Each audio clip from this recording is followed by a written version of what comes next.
graduated from Rowan University in the spring of 2022 with a sports communication and media degree.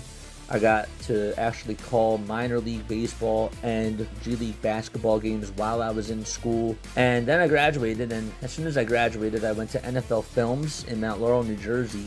And as much as I loved that experience, I miss putting on the headsets. I decided, you know what, talk is cheap. I have a laptop that's in my house, and so 21 months later, here we are, still on YouTube, calling games and building an incredible, loving community on here with the people that I call my Philly freaks with a capital P and a capital H. We go live for every single Phillies, Sixers, and Eagles game, and we do it like old school radio play-by-play style.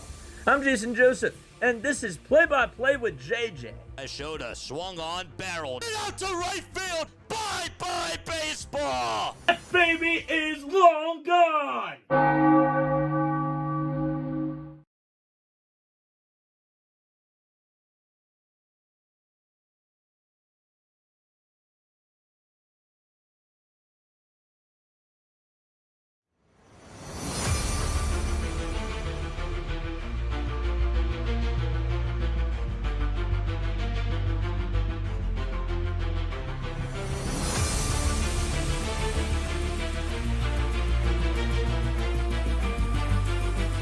Graduated from Rowan University in the spring of 2022 with a sports communication and media degree. I got to actually call minor league baseball and G League basketball games while I was in school. And then I graduated, and as soon as I graduated, I went to NFL Films in Mount Laurel, New Jersey. And as much as I loved that experience, I miss putting on the headsets. I decided, you know what, talk is cheap. I have a laptop that's in my house, and so 21 months later, here we are, still on YouTube, calling games and building an incredible, loving community on here with the people that I call my Philly freaks with a capital P and a capital H. We go live for every single Phillies, Sixers, and Eagles game, and we do it like old school radio play-by-play style. I'm Jason Joseph, and this is Play-by-Play with JJ. I showed a swung on barrel out to right field. Bye-bye baseball. That baby is long gone. What's going on, everybody? Hopefully you're all doing well and having yourselves a very fantastic night. My name is Jason Joseph. This is Play-by-Play with JJ. Hit that thumbs up button, subscribe to the channel, and make sure that you guys turn on the notification bell icons too, and that way you will know when we do go live. We've been covering all the MLB playoff games. It's been a lot of fun, and we are covering Game 6 of the American League Championship Series tonight, in which the Seattle Mariners will try to go to the World Series and take on the LA Dodgers. But also the Blue Jays might have something else to say. Blue Jays are down in the series 3-2, and they are looking to at least try to extend the series into tomorrow for a potential Game 7. So we'll see what ends up happening. We do know that Logan Gilbert will be on the mound tonight for the Seattle Mariners, and he'll be facing yesavage. And we'll talk a little bit more about them in just a couple of seconds. I do want to hear from you guys. Let me know what your final score predictions are down below, and who do you guys think will be the standout players in this game? I would like to hear your thoughts about that. We'll get on into the starting lineups right now. So the Blue Jays are the home team. They're playing out at the Rogers Center. And for the Seattle Mariners, their starting lineup will look like this. It'll be J-Rod batting in the leadoff spot. That's Julio Rodriguez. Then you got Cal Raleigh batting second. Third will be Jorge Polanco. He is DHing today. And then you got Josh Naylor, who is playing over at first base. Randy Arozarena slides down to the 5 spot. He's out in left field. Batting sixth is Eugenio Suarez, and he is over at third base. J.P. Crawford is the shortstop tonight, and he'll be batting 7th. Dominic Canzone is batting 8th, and he's playing out in right field. And last but certainly not least, Leo Rivas is going to be playing over at second base, and he will be batting in the 9 spot. So again, it's Rodriguez, Raleigh, Polanco, Naylor, Arozarena, Suarez, Crawford, Canzone, and Rivas. The guy that's on the mound, it'll be yesavage, who is pitching in his 6th career start. We'll see how he does today. He has a 4-seamer, a slider, and a splitter that he mainly goes to. It's just a three-pitch type of a pitcher. So, and he will face Rodriguez to lead things off. The Mariners are in their regular home uniforms. They got the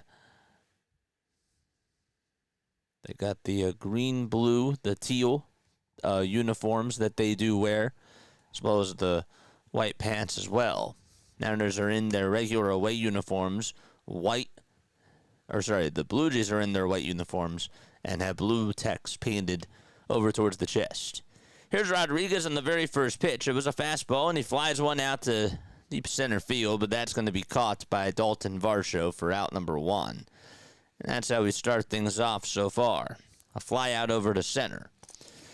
For the Blue Jays on defense, it'll be Vladdy over at first. You got Isaiah Kiner-Falefa playing over at second. At third base, it's Ernie Clement. And at shortstop, you got Andres Jimenez. In the outfield, Nathan Lucas is out in left. Dalton Varsho's in center. And Addison Barger is in right field. Here's Cal Raleigh batting on the left side. Takes the first pitch down and away for ball 1. And it is 1 ball and no strikes to Cal Raleigh. He's in 278 so far during the ALCS. The windup and the pitch. And that is taken for a called strike. We'll get the scoreboard up. There's the scoreboard. Cool stuff. Put up the box score here for you all. 1-1 pitch. Ground ball down the first base line. It is a foul ball, though. And the count will now be 1-2. So move this down. Move this guy up. And there we go. That's good. Now, I don't know why the sports scores bot's not working. That's weird. Try to fix that during the break. 1 ball, 2 strikes. Here's the windup and the pitch. That misses outside for ball 2. It's 2 balls, 2 strikes.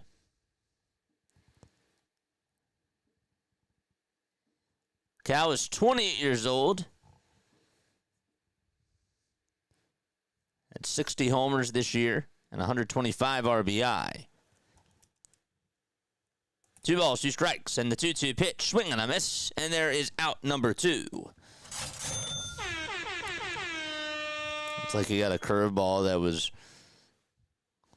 right down the heart and soul of the plate. The Cal could not catch up to it.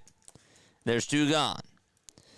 So up now is Jorge Polanco. Polanco batting on the left side. Gets a splitter that time and swings over top of it, and it's no balls and 1 strike. So again, once we go to a break, we will fix the ticker. The ball is 1 strike, and the 0-1 is outside for a ball. As far as the crew chief does go for tonight's game, you got DJ Rayburn as the home plate umpire calling the balls and the strikes. Ryan Additon is over at first. At second base, it's Doug Eddings, and over at third, it's Ben May. All right, Polanco, as the next pitch is thrown, flies one out to deep right field. It's going to stay in the ballpark, though, and the catch is made by Barger for out number 3. Out in left field, it's Alfonso Marquez as the left field umpire, and then you got Marvin Hudson out in right. We'll take a quick step off, and we'll be right back. Don't go anywhere.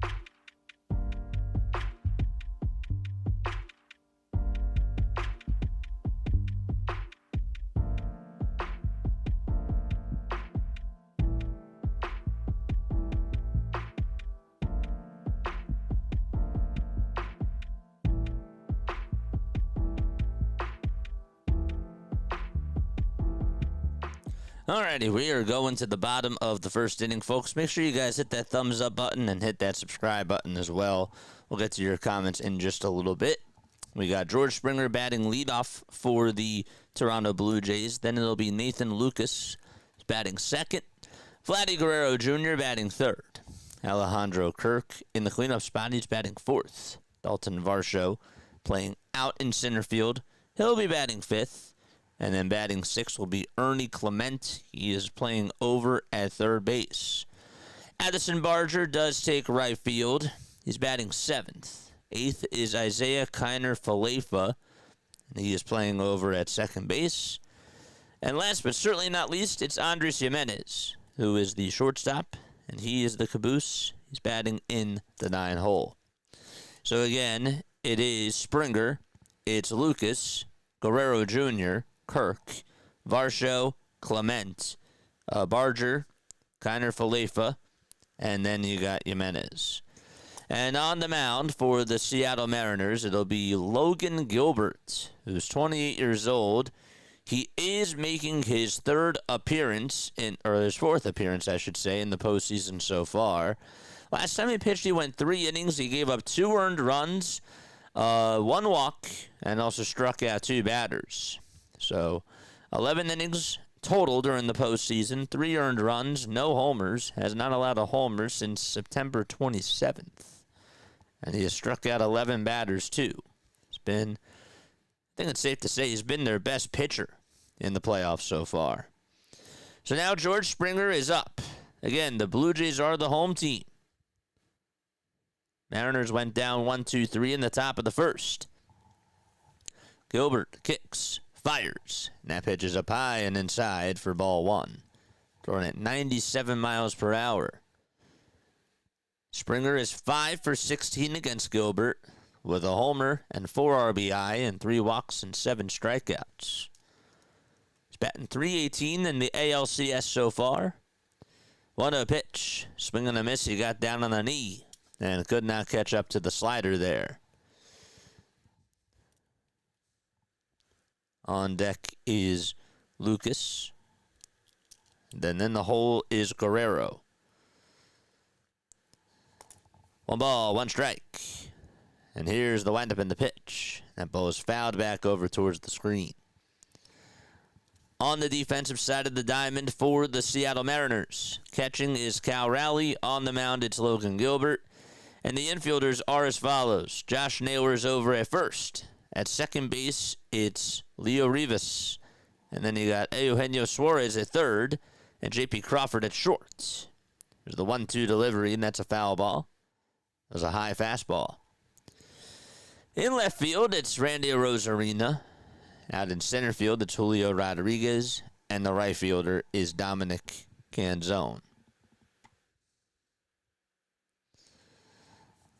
1 ball, 2 strikes. Here's the 1-2 pitch. There's a fly ball hit out to the right field side. It is a foul ball. Crazy finish in Denver. Yeah, very crazy finish in Denver. 33 points in the fourth quarter. That's ridiculous. Those are video game numbers. 1 ball, 2 strikes to George Springer. The 6th pitch of the AB. Here it comes. And that is just low for ball 2. Gilbert thought he was going to get the call there. It is 2 balls and 2 strikes. Raleigh did try to frame it well. Just couldn't sell the call.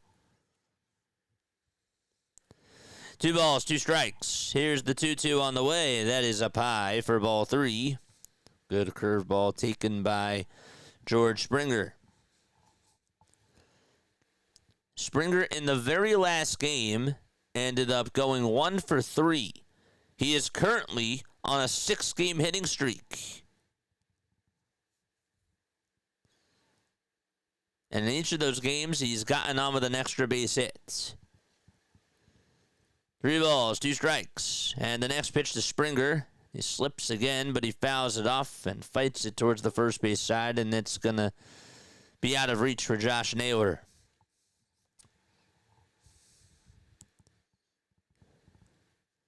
Seems like guys are just slipping in that dirt there.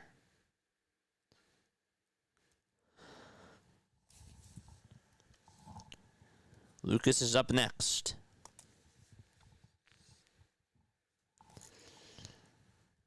Gilbert trying to get Springer out here.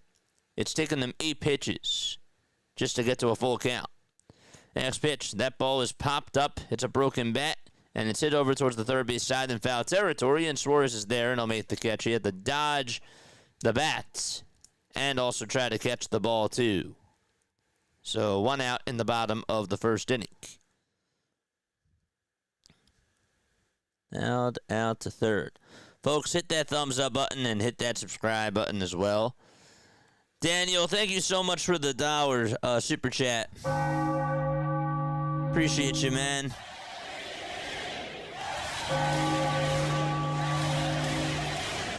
Lucas is up, and Lucas takes a fastball that should have been called a strike. It's called a ball.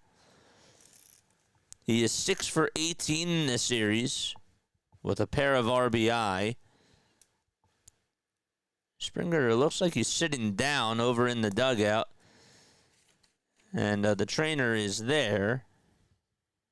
1 ball, no strikes. What are they giving him, a knee brace or?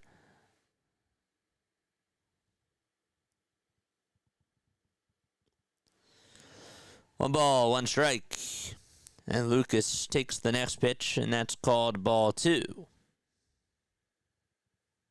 right, so this we can turn off.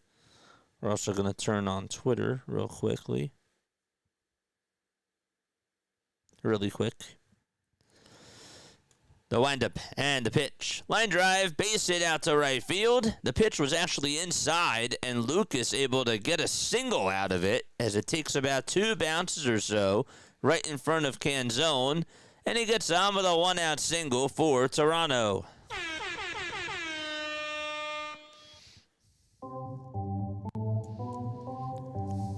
And Vladdy is coming on up to the plate.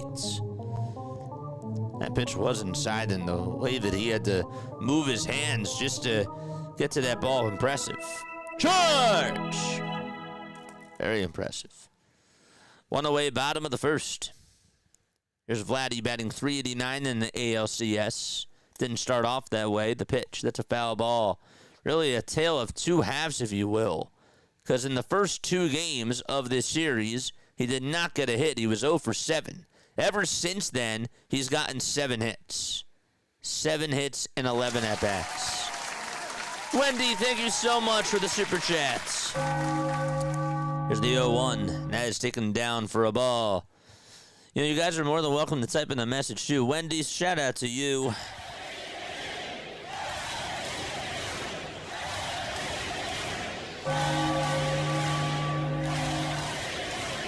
One ball, 1 strike, bottom of the first, and 1 away. Gilbert gets set, the letters, kicks, fires, and there's a ground ball hit right behind the mound, and it'll be hit over towards second base, and the second baseman just waits for it just to get the runner out there and doesn't even make a throw over to first.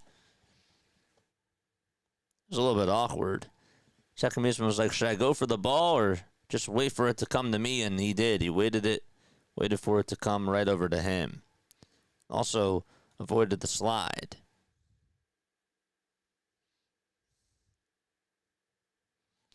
You got to be careful with those. So it's an unassisted fielder's choice. That's how it goes down.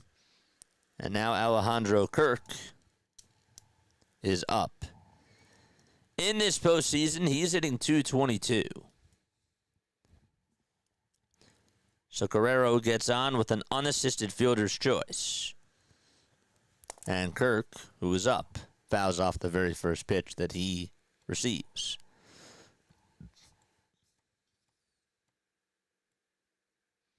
Found a Broncos stream, and the dude had 22,000 people viewing at the end of his stream. That's sick. Yeah. It's pretty cool. The ball is 1 strike. There's the 0-1. There's a fly ball. This one's hit out over the deep right field. If it's fair, it's gone. It is a foul ball. Looked like it had a chance there. It just was foul. No balls and 2 strikes to Alejandro Kirk.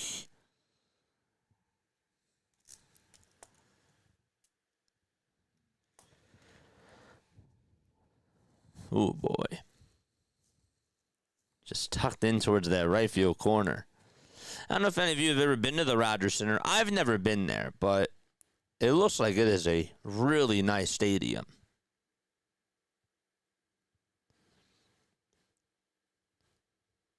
Oh, and 2 is the count. And Kirk will call for time. As far as the dimensions do go, left field, the left field line is 328 feet. Left center is 368. The power alley in left center is 381. And the center field, well, is 400 feet. Out in right center, it's 372.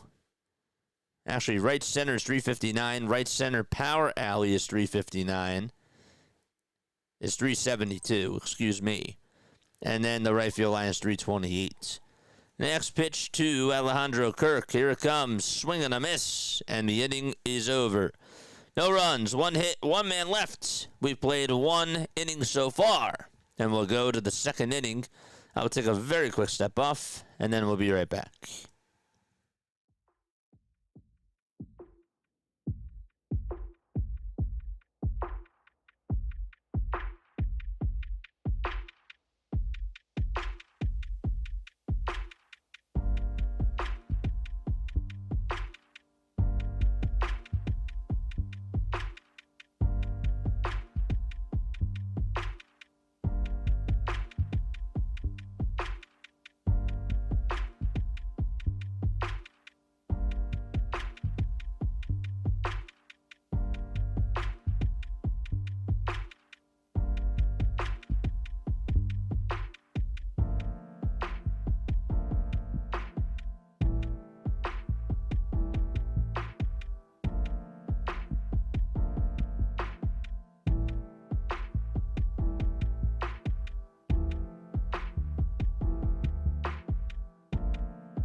All right, we're back for the second inning. All right, no score between the Mariners and the Jays. And here's Josh Naylor on the very first pitch. He takes a hack at it and catches nothing but air. Swing and a miss. No balls, 1 strike. He's also had himself a very good series. 7 for 17 with 2 home runs and 3 RBI. 0-1 is the count.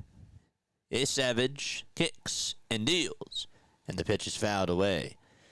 Trey is 22 years old. He's from Pottstown, Pennsylvania, 6 feet 4 inches tall, 225 pounds. He'll be 23 next year in July. No balls, 2 strikes, and here's the 0-2 pitch. Swing and a miss. Another curveball thrown to Josh Naylor, and he goes back to the dugout, swinging and missing at a pitch that was in the dirt. And so that's the second strikeout for Yesavage today. All right, what are your final score predictions? Please let me know down below. Again, I want to thank Wendy for the super chat, and also Daniel as well for the super chat too. Hi everybody. Haley is also here. What's going on? JS, thank you. I appreciate it. It was quite a win. 1 out, top of the second, and here's a slider that's in there for strike 1 at the knees to Randy Arozarena.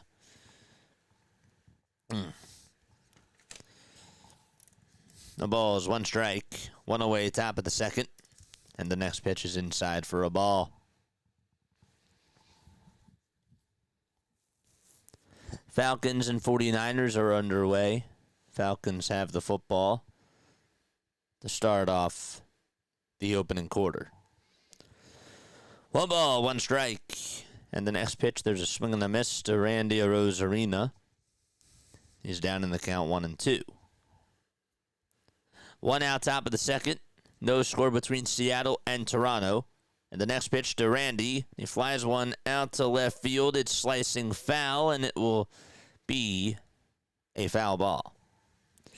Don't forget, guys, 3 more subs till we get to 8,100. And again, we appreciate each and every one of you for tuning on in.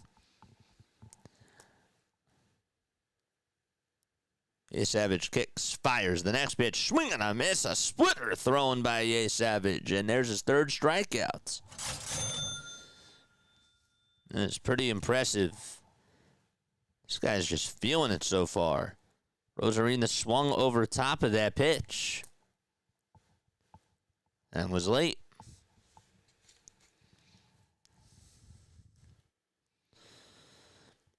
Just got a word from from Ian Rappaport about Max Crosby. We'll get you that information in just a few seconds. Suarez looks at ball 1. Eugenio Suarez had that go-ahead grand slam in that Game 5. That was during the bottom of the 8th inning. 1 ball, 1 strike. That was after Cal Raleigh tied it up 2-2.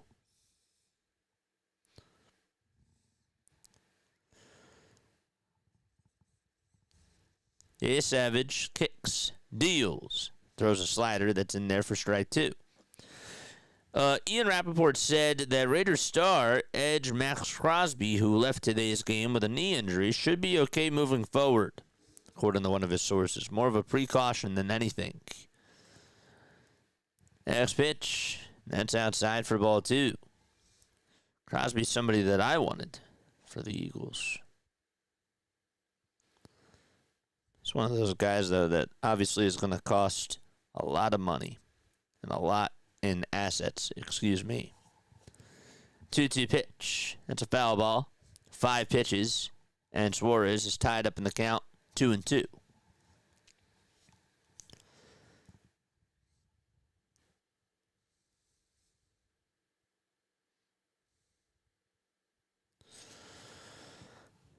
Two balls, 2 strikes. The 2-2 pitch. And that's a cold strike, 3 at the knees. How about Yesavage coming through and getting his 4th strikeout of the ball game? 2 strikeouts in each inning so far. And he has mowed down the Mariners. And we are going to go to the bottom of the 2nd. Let's go. And excuse me, scratch what I just said. He just struck out the side. Because again, Naylor, Arozarena, and Suarez each did strike out in this inning. So, retract what I just said. Final step off for a little bit, and then I'll be right back.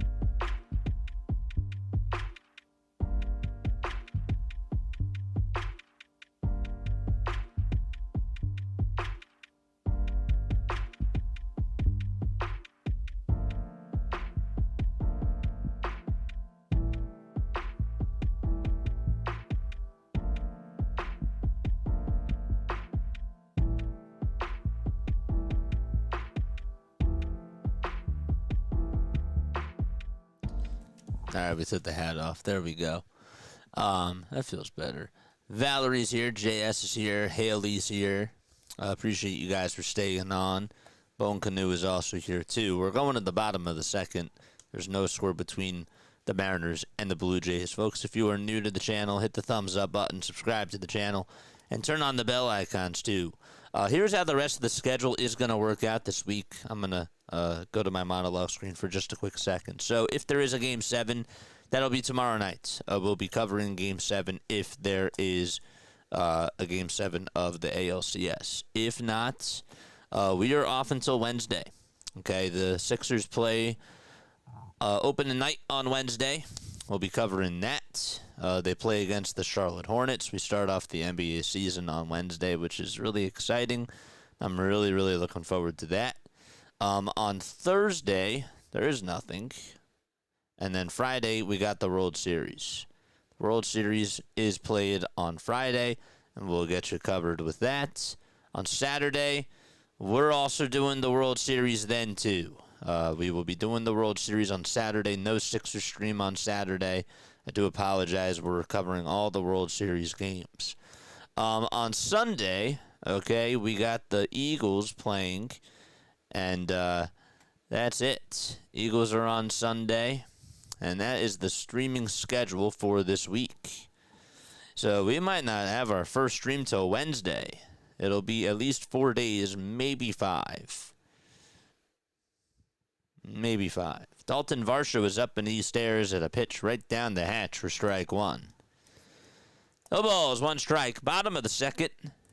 And Gilbert kicks and deals, and that ball smacked out to left center field. That'll get down for a base hit. Julio Rodriguez can't play it off the bounce properly. Goes towards his left side. The throw to second is not in time, and Dalton Varsho advances because of that. So Julio Rodriguez tried to play that thing on a hop, and it just bounced out of his glove. He had to run and go get it towards his right side. And what should have been an easy play for J-Rod ended up being a costly play, as the ball just slipped out of his glove like butterfingers.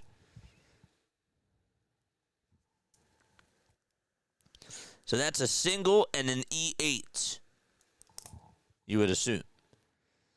Ernie Clement comes up, and he takes a fastball on the outside edge for strike 1.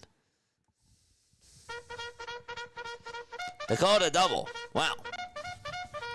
Charge! They do call it a double. How about that? It's ruled as a double for now. No balls, 1 strike on the pitch. Ground ball hit sharply over to third, knocked down by Suarez, and he has to throw it over to first as he dropped the ball, and the throw is not in time. That's an E5 on Eugenio Suarez. That thing was knocked down, and then he got it into his glove, and as soon as he tried to get it into his bare hand, he dropped the ball. And so a runner is safe over at first base, and bad defense by the Seattle Mariners. Wow. So that is clearly an E5. He beat out the throw. That's for darn sure. And Suarez not happy with himself. And Addison Barger is coming up to the plate now. I'm surprised that they ruled Varsho's hit a double, because, again, Rodriguez should have had that ball on the bounce. And sorry, I forgot to go back to this screen. There we go. So runners on at first and second. There's a slider that's thrown to Gilbert. That is on the outside corner for a strike. Alex is also here. What's up, Alex? How are you? 0-1 is the count. Barger in the box. The next pitch, swing and a miss. It was on a splitter that was down, and it's no balls, 2 strikes.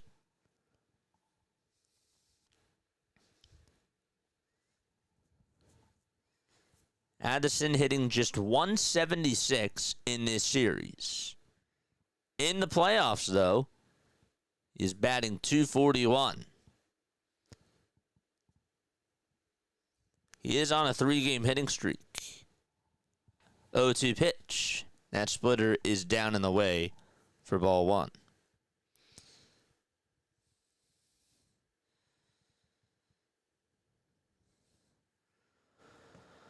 One ball, 2 strikes. Gilbert in a pickle. Nobody out. 2 runners on.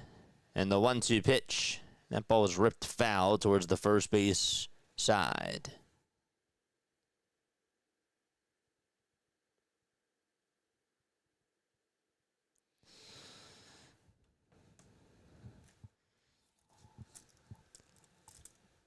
Gilbert with 27 pitches so far.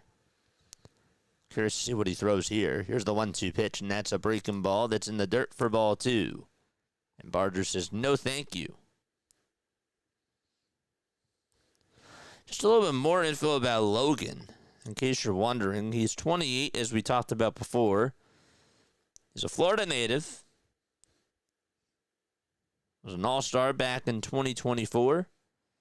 Went to Wekiva High School in Apopka, Florida.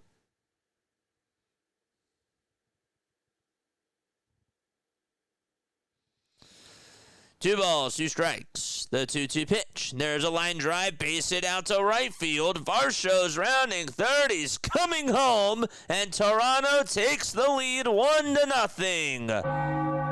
Ernie Clement stops over at third, an RBI single by Addison Barger. The Jays capitalize on the mistakes of Seattle.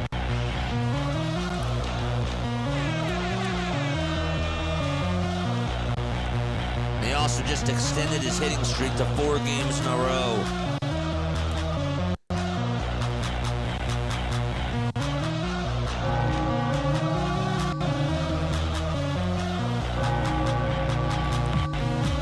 Runners at the corners. Up to bat is Isaiah Kiner-Falefa, who, by the way, is 3 for 7 in this series. Blue Jays have gotten a lot of damage from their 8 and 9 hitters. Pitch number 1, thrown to Isaiah, is down in the way, but he goes after it anyways. On a check swing.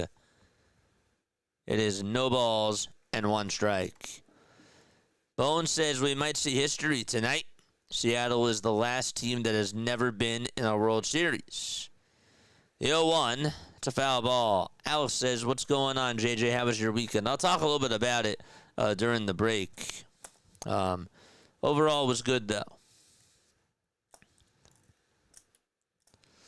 Overall, was good. No balls, 2 strikes. Kiner-Falefa in the box. 0-2 is the count and the pitch, and that was almost a wild pitch. Cal Raleigh blocked it. It went right in front of him. And it's 1 ball, 2 strikes. The way that he had to shuffle his feet just to get towards that ball, it just popped out of the mitt. Then he had to stand up, take the mask off, and go chase after that baseball, which was only about a foot in front of him.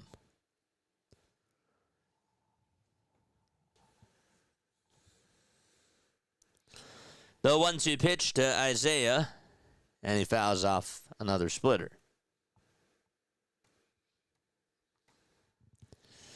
You need them to both get 7 runs. Oof. Damn. Don't forget to like, don't forget to subscribe, and please spread the word, folks. Gilbert's 1-2 pitch. Bouncing ball hit towards the third base side. The runner's going to come home. Suarez tries to barehand it, and he gets eaten up on the play. 2-0 Toronto.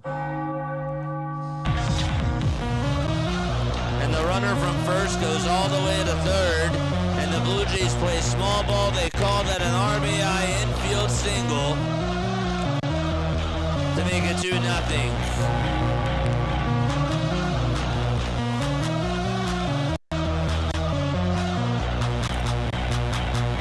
Suarez was playing pretty far back and did not anticipate that that was going to be the case. And by the way, scratch what I said, there are runners at first and second, not first and third. So the guy that scored, it was Ernie Clement, and now Barger goes over to second. Isaiah Kiner-Falefa is on at first. 2-0 Jays.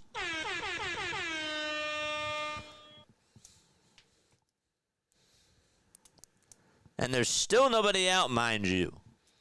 Now up to bat next is Andres Jimenez, who has hit 2 homers in this series, 1 in back-to-back games.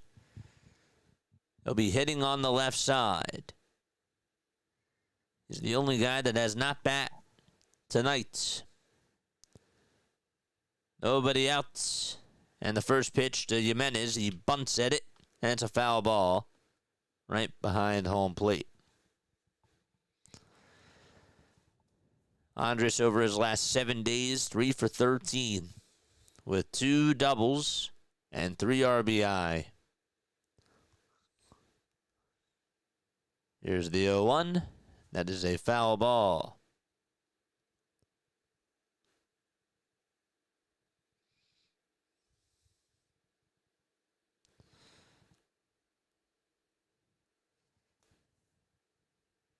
One ball, one strike. The next pitch, swing and a miss. Dude, that was during the regular season. What am I talking about? He is 5 for his last 12. That's correct. 1 ball, 2 strikes to Jimenez. Barger leads off at second. Connor Falefa's over at first, and the 1-2 delivery, swing and a miss. He goes chasing after a fastball that was down. There's 1 gone here in the bottom of the second. Richie's also here. What's going on? Who has a better chance of beating the Mariners, says Richie. I asked that before, I asked that in the very last game. And I said that I think that the Blue Jays do, but I think that the Mariners are going to win this series. But what about you? What do you think? Who do you think matches up better against the Dodgers? 1 out, bottom of the second. And the pitch to Springer. That slider is downstairs.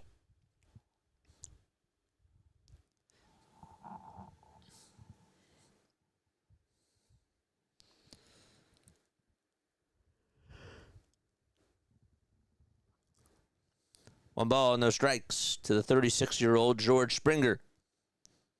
The stretch and the pitch. That's down in the way for ball 2. George is from New Britain, Connecticut. He's Puerto Rican and Panamanian. 2 balls, no strikes. And the next pitch is down and in for ball 3.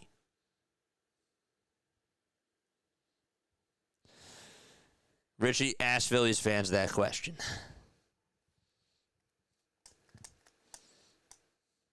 Ask the people that have watched it. 3-0 pitch, and that's inside. And a 4-pitch walk issued to George Springer, and the bases are loaded. And Lucas is due on up. Springer's at first. At third base, you got Barger. And at second base, you got Connor Falefa.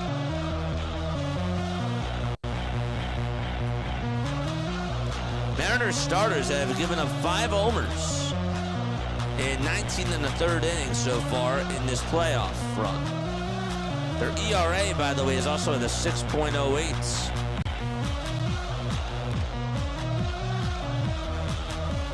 So here comes Lucas to the plate. First pitch to Lucas. Gets a slider and gets a piece of it. Able to foul it on off. He is 3 for 3 against Logan Gilbert. That does include the postseason. 0-1 is the count. Gilbert in a jam. 0-1 pitch. Foul ball.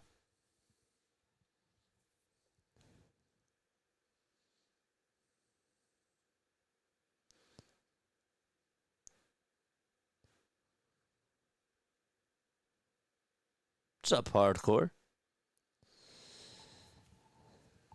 Kathy, ask your husband how I'm doing so far. 0-2 pitch, here it comes. Swing and a miss, and there is out number 2. A clutch strikeout there by Gilbert. It could not have come at a better time for his sake. So there's 2 away, and up next is Vladdy. But yeah, ask him how I'm doing so far. Bat-wise, the Blue Jays. Pitching-wise, the Mariners. Combine the best of the both teams to beat the Dodgers. See, that's what I felt with the Brewers against the Phillies. We're just like, dude, can we just give you some of our pitchers? They were taking on the Dodgers. The pitch. It's a breaking ball. It's going to bounce right in front of Cal, and well, it wasn't too far away from him. Logan Gilbert did charge over towards that ball, just in case he had to make a play there.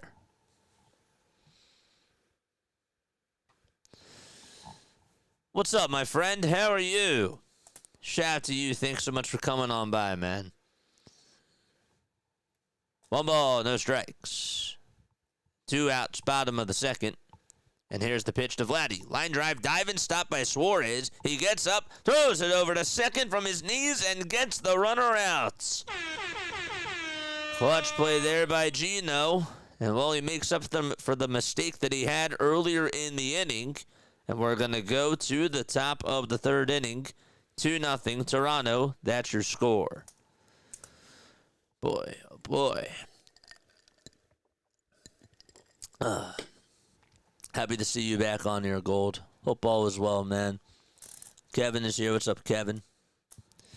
Folks, hit that thumbs up button, subscribe to the channel, and turn on the bell icons too. And that way you will know when we do go live.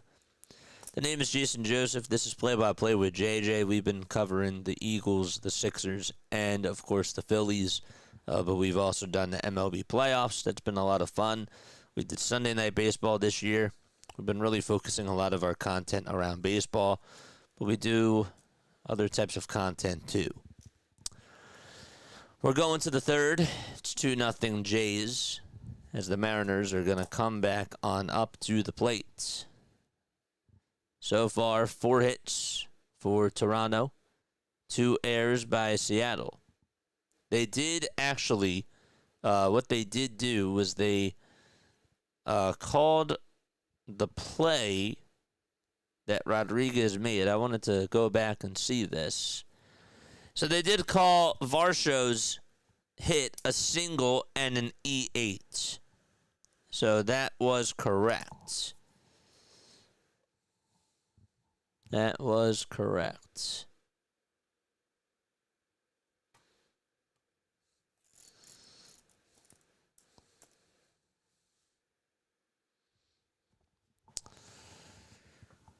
Mariners took game 1 and game 2.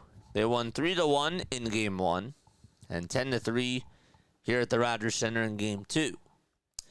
And then the Blue Jays provided their counterpunches, and they outscored the Mariners 21-6 in both games 3 and 4 combined. They put up 13 in the first game, the Blue Jays, and they put up 8 in the second. And then in game 5, the Blue Jays had the lead pretty much throughout the whole entire game. It was a 2-1 ball game going into the bottom of the 8th. And then Cal Raleigh hit a solo shot to tie it up.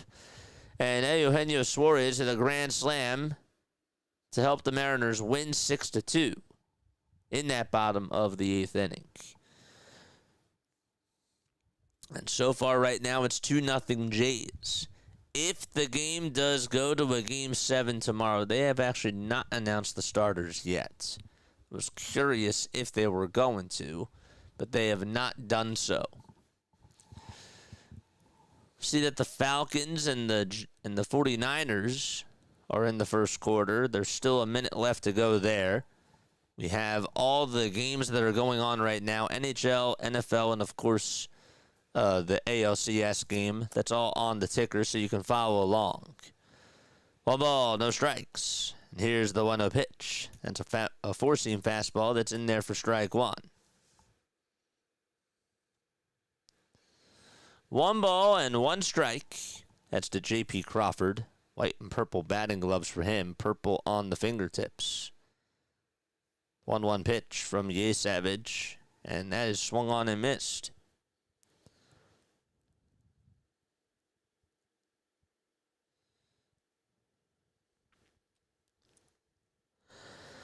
Pitch counts through 2 innings tonight. Trey, 23.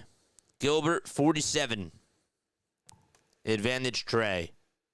1-2 pitch. That is in the dirt for ball 2.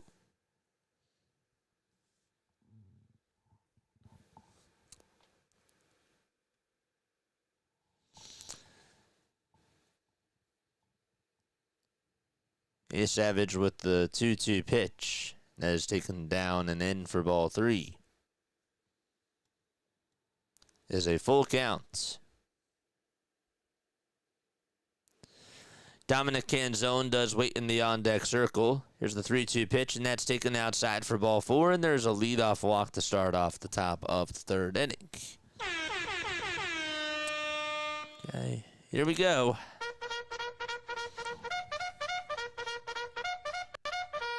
Charge!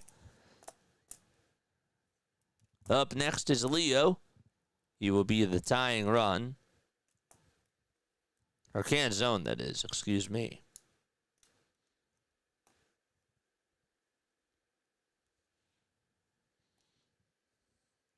So it's Canzone first, and then it's Leo. I got that mixed up.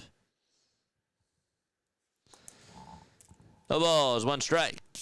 Here's the 0-1. Swing and a miss. And the count is 0-2. JJ, how are you, my friend? I'm happy to be here, man. I really am.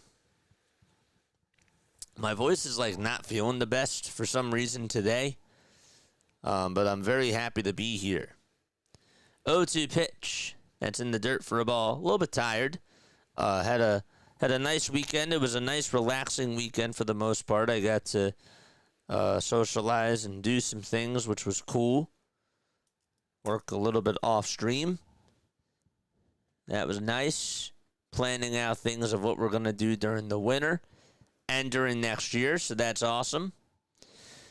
1 ball, 2 strikes, and the 1-2 pitch. Swing and a miss. Give Yesavage 5 strikeouts so far in this game. And Zone chases after another breaking ball in the dirt.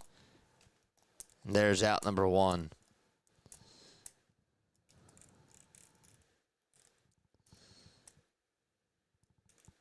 Rivas in the box. Looks at a 4-seamer right at the knees for strike 1.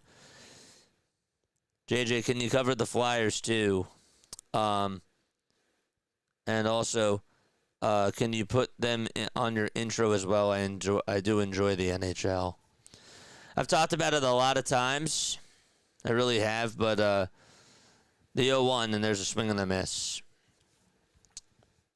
If I want to do like a legit play-by-play for hockey on here, I don't think that I could do it at my best, because watching the lines on a monitor and seeing what doesn't go on off screen, it really throws me off. I've tried to do it before, and it's really thrown me off. So I might try to do some again this year, but it's been it was tough. It was tough doing it when I tried it. 0-2, and that's down for a ball. I really don't want to do like a watch party style. I really want to try to do like a legit play-by-play if I do it. So that's why I really haven't done a lot of Flyers games. Plus, like when I'm doing the Sixers, it's a lot. It really is. Like how many? Yeah. 2 balls, 2 strikes. Top of the 3rd, 1 out. There really is a reason why, like, not a lot of people, do like legit traditional play-by-play for all 4 local teams. 2-2 pitch. That ball is fouled over towards the left side and out of play. It's a big commitment. It really is. And I'd rather use my time, I'd rather try to use my time getting ready for next year's baseball season. I'm really trying to grow that. 2-2 pitch. That splitter is up high for ball 3.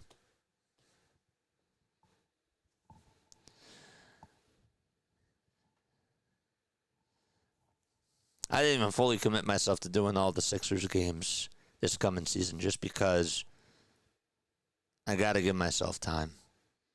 3-2 on the way. There's a high fly ball. This one's hit out to deep right field. It has a chance. It's going back towards the track. That's going to hit off the top of the wall. Barger did try to make the catch. It hit off the wall. Crawford will go on over to second base, and that is a long single by Leo Rivas.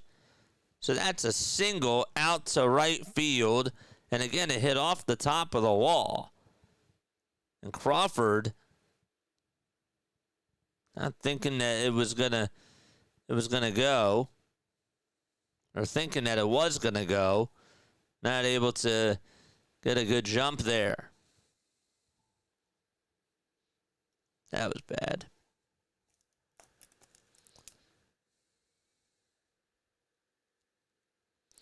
So now it's Julio Rodriguez who comes on up to the plate. And Rodriguez takes a slider. It's down for ball one. That's a 360-foot single. Rodriguez in the box. The pitch is outside. The toss back over to first base. Did he get him? Did he get him? No. They say he did not. John Schneider is looking to see if they should challenge it. Well, it's close. It looked close. It was a pitch out. And a good throw made by Kirk there. Couldn't tell what the call was.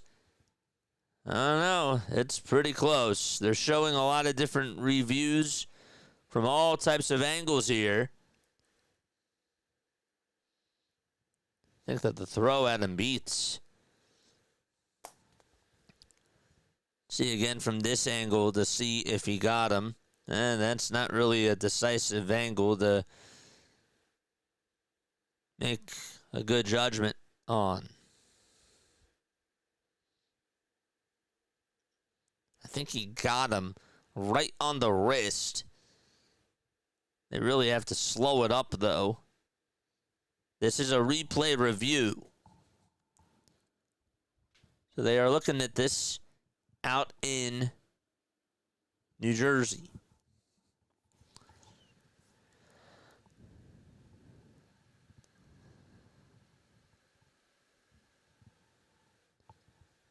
That's so close. Rivas was way off the bag, though.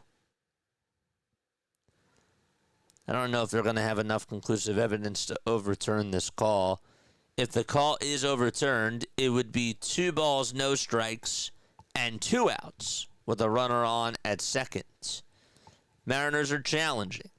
Right now, though, it's 2 balls, no strikes, 1 out to Julio Rodriguez, and runners are on at first and second. So he is safe after the challenge was unsuccessful. It's close. 2 balls, no strikes. Rodriguez is in the box. Kirk has 11 pickoffs since 2021, which is tied for the most in all of baseball.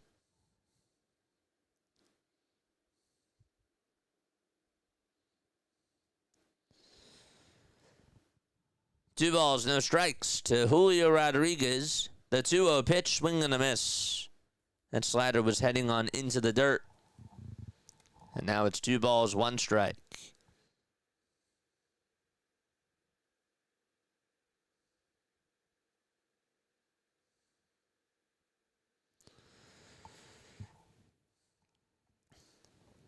Two and 1 is the count, 1 away, top of the third. If I don't get to all your chats, I do apologize. My number 1 priority is to call the game.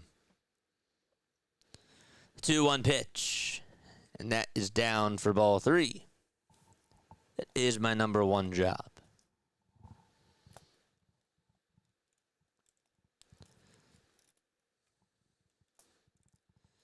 Three balls, 1 strike, and 1 away in the top of the third. 3-1 pitch that misses inside for ball 4. And so that's going to load the bases for the Seattle Mariners. All right, let's see what goes on here. There's a timeout taken on the mound, and the pitching coach is going to go have a conversation with the yesavage.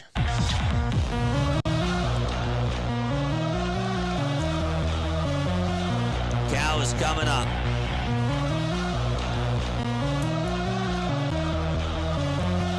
Crawford at third, Leo at second, and Julio over at first.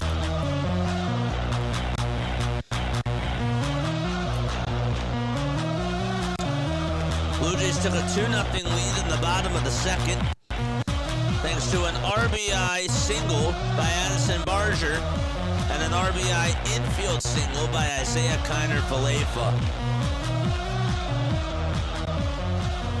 Cal has 5 career grand slams, and he's hitting .231 lifetime with the bases loaded. He has an opportunity here to try to come up clutch. First pitch to Raleigh. Ground ball backhanded by Vladdy. The toss to second. There's one. The throw back to first. Yesavage covers. It's in time. 3-6-1 on the double play, and the inning is over.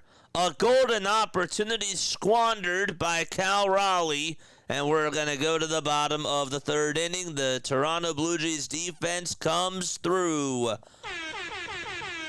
And we're going to the bottom of the third. 3-6-1 double play. Big time.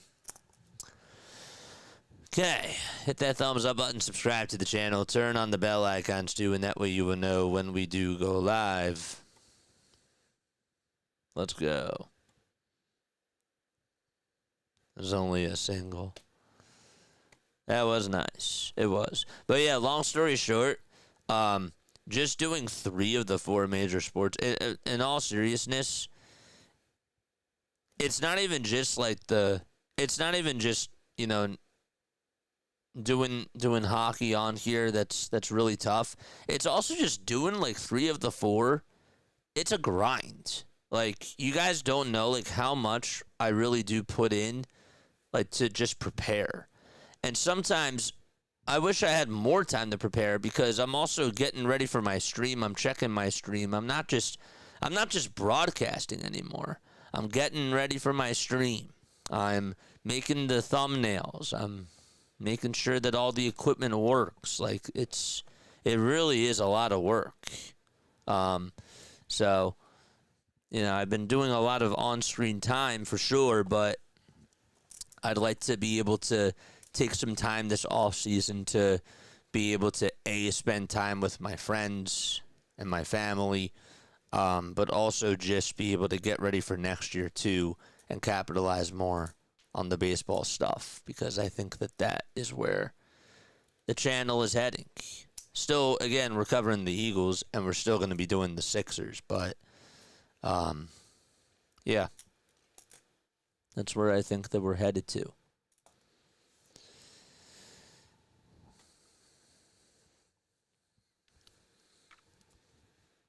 Four, 5, and 6 are due on up at the plate for the Toronto Blue Jays.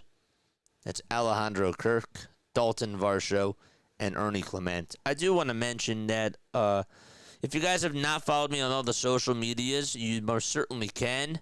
You can follow me on X. I have my LINKTREE posted in the description. If you also want to email me for business inquiries, you can do that too. That email is also in the description as well. Here's my LINKTREE. Here is my Gmail. Let's try that. Let's try links. Let's see if that works. Maybe not. Or socials. Nothing. What the heck? What's the bot command for it? Is the bot even working? It's another question. Alejandro Kirk is up. And the first pitch that's thrown is in there for strike 1. The ball is 1 strike to Alejandro. Gilbert gets set and deals. And there's a fastball that's taken for strike 1. Strike 2, that is. Let's try this. Thank you so much for the sub. I really do appreciate that. Subs are free.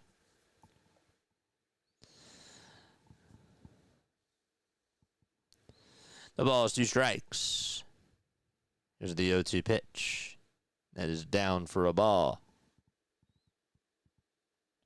All right, let's go to chat commands. Email is one of the commands.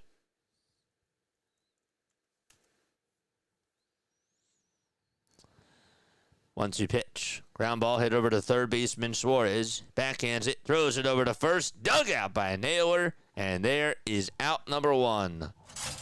Good play there by Gino. So Alejandro Kirk does ground out. So there's the email. As far as the socials do go, it's called this. It's called JJ Links, I believe, right? JJ Links.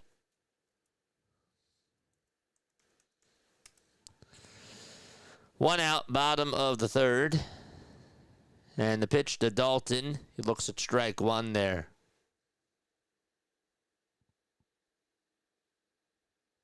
There we go.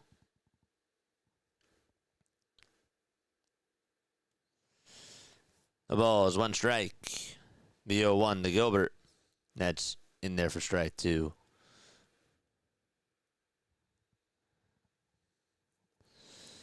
The ball is 2 strikes. Bottom of the third. And 1 away. There's the 0-2 pitch. And there's a high fly ball. This one's hit out over towards right field. It'll stay in the ballpark, though. Canzone gets under it, makes the catch. There is the second out. Thanks so much, my friend. I really appreciate that. You're the best. Yeah, we're still on Twitch, too, even though I have my own thoughts of where Twitch is going. We're still on Twitch. Bottom of the third, 2 away. And the pitch to Clement, and he sends one out to left field. This one's going back towards the track. A Rosarino leads up, and that ball is going to hit off the top of the fence. Clement's rounding second. He'll make his way over to third base with a stand-up triple. And there is a 2-out triple by Ernie Clement.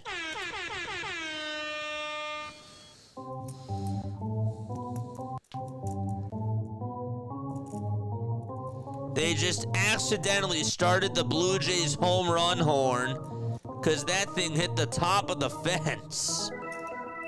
Charge! That's crazy.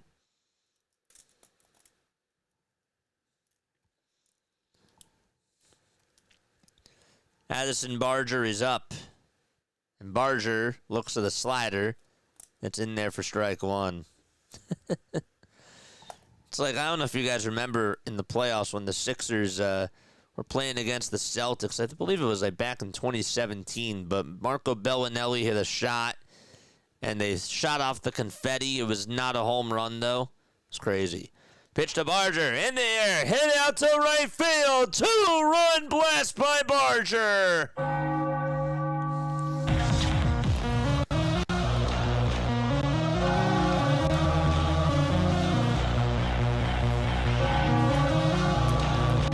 Electricity in the air out in Toronto.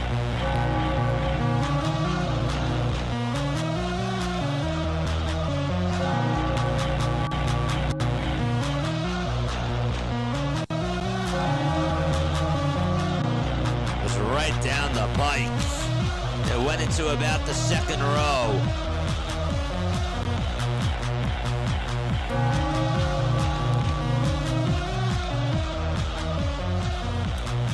Four nothing Jays, bottom of the third.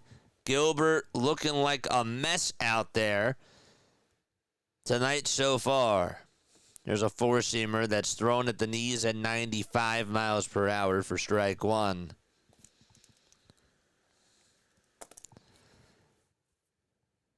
Toronto is absolutely loud, going crazy over that shot. No balls, 1 strike. And here's the pitch, swing and a miss, and the count is now 0-2 to Isaiah Kiner Falefa. If there is a game 7 tomorrow, the start time will be at 8:03 or 8:08 p.m. Eastern Time.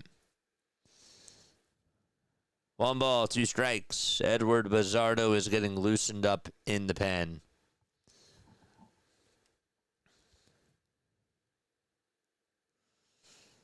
The 1-2 pitch. There's a ground ball hit over to the shortstop, Crawford.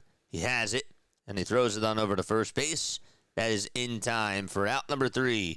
Addison Barger sends one into the night and doubles the Blue Jays' lead 4-0. We're going to go to the 4th inning.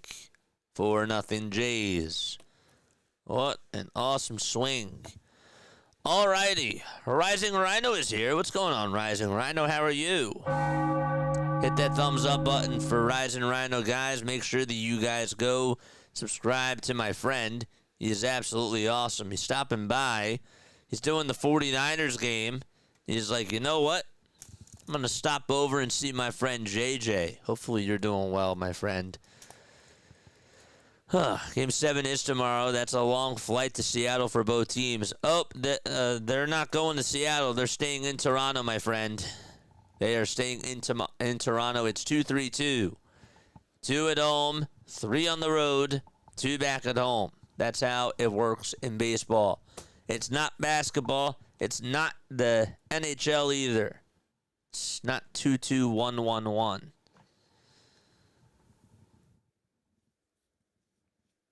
But yes.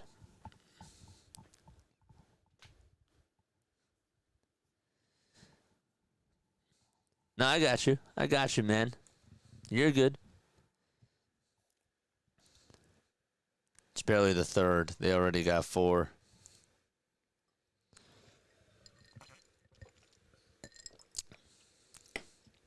That is true.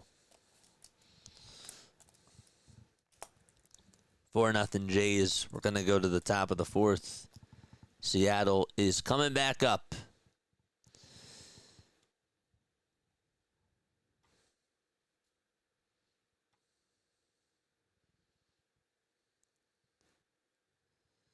And there's still plenty of baseball to go, obviously.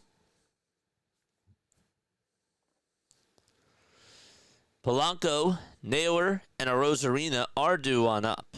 That is the heart and soul of this Mariners offense. Seattle, though, just has 1 hit. Just 1. Uno. That was on a hit by Rivas.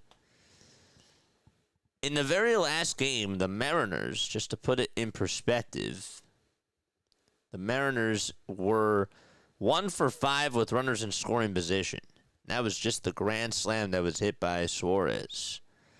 The Blue Jays were 2 for 11. They left 8 guys on base. Seattle left 6.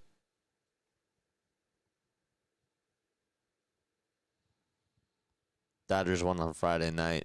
Dodgers won last month. That's really how it feels. It feels like that the Dodgers haven't played in like a month. Here's Jorge Polanco. Takes the first pitch in there for a strike. Feels like that the Phillies haven't played in 2 months, and it feels like the Mets have not even played in like 3 months. It's crazy. The ball is 1 strike. And here's a splitter that's thrown down for ball 1. Trey is back out there pitching for the Blue Jays. Polanco 0 for 1. He flied out in the first. Yesavage kicks and deals, and there's a foul ball hit by Polanco. Just to update you on the other scores around professional sports right now in the NHL, the Blackhawks lead at 1-0. Nazar actually got his 3rd goal of the season. That game is in the 3rd period with 7 minutes to go. The Bruins and the Mammoth are tied 2-2.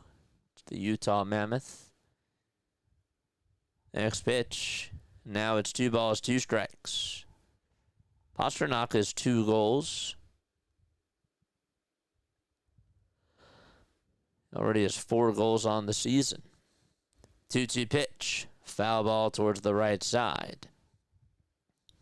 In that game, there's 15 minutes and 55 seconds to go in regulation.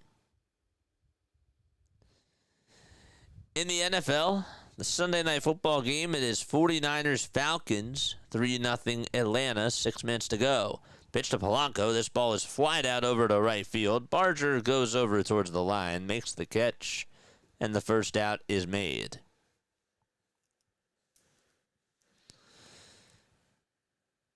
So Polanco is retired.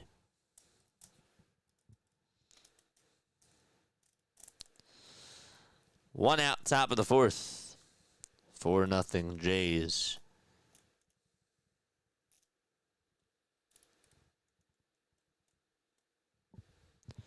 Naylor steps on up to the plate. And the pitch to Josh. And he rips one out to left center field. That'll get down for a base hit. It takes about 2 bounces or so right in front of Dalton Varsho. And Josh Naylor gets on for the first time tonight. And earns himself the second hit for the Toronto Blue Jays. Earns the Blue Jays their second hit. Working on English.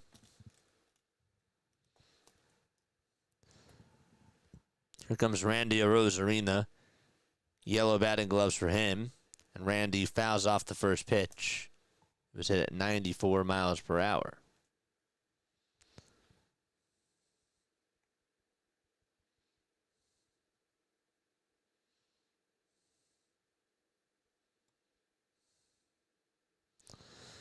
Oh, 1 pitch. Bouncing ball hit over to the third baseman. Going to be a tough play for the third baseman, and he's going to have to eat it up. That's Ernie Clement. So that is an infield single here in the top of the 4th with 1 out. And the Seattle Mariners have something cooking in the kitchen. Sort of the same play that happened with Isaiah Kiner-Falefa. Falefa got on with that RBI infield single. Charge! So it's an infield single for Arozarena.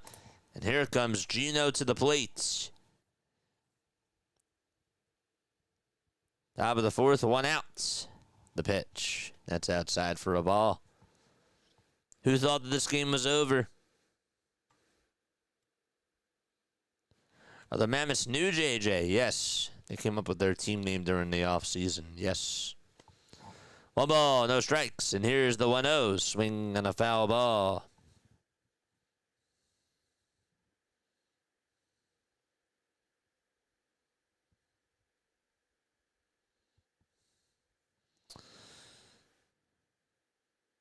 They originally changed from Hockey Club to Mammoth after a fan vote revealed on May 7th of 2025.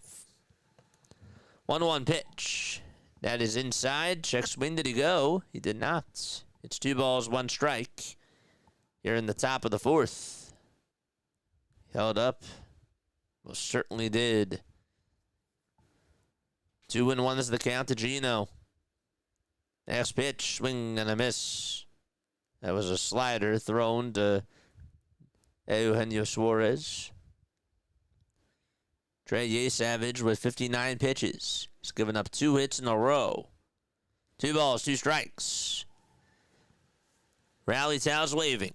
The 2-2 pitch. And a foul ball. It's hit right off the end of the bat.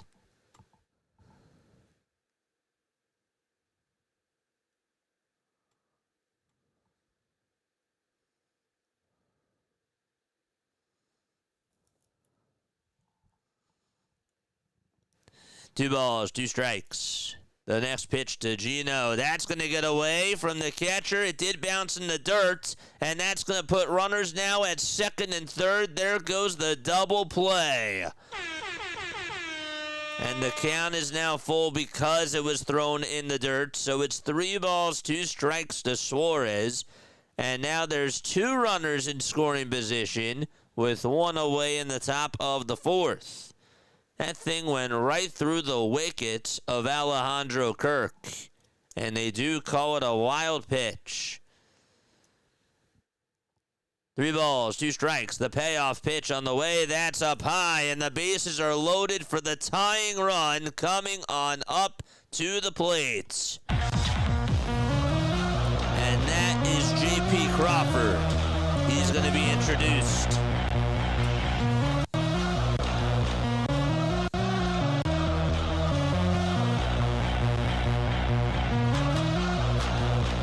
Here's an interesting stat. The Mariners have 17 homers in their last 10 postseason games. And the first pitch to Crawford, he takes a called strike right down the middle of the plate. No balls, 1 strike. Yesavage comes set and deals, and that is called a strike. It hit the outside edge. Good splitter thrown.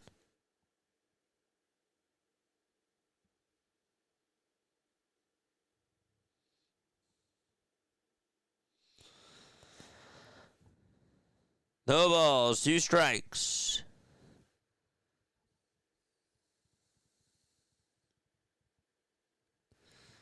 Oh, 2 pitch. There's a ground ball hit over to the second baseman. The throw to the shortstop, there's 1. The throw to first, there's 2.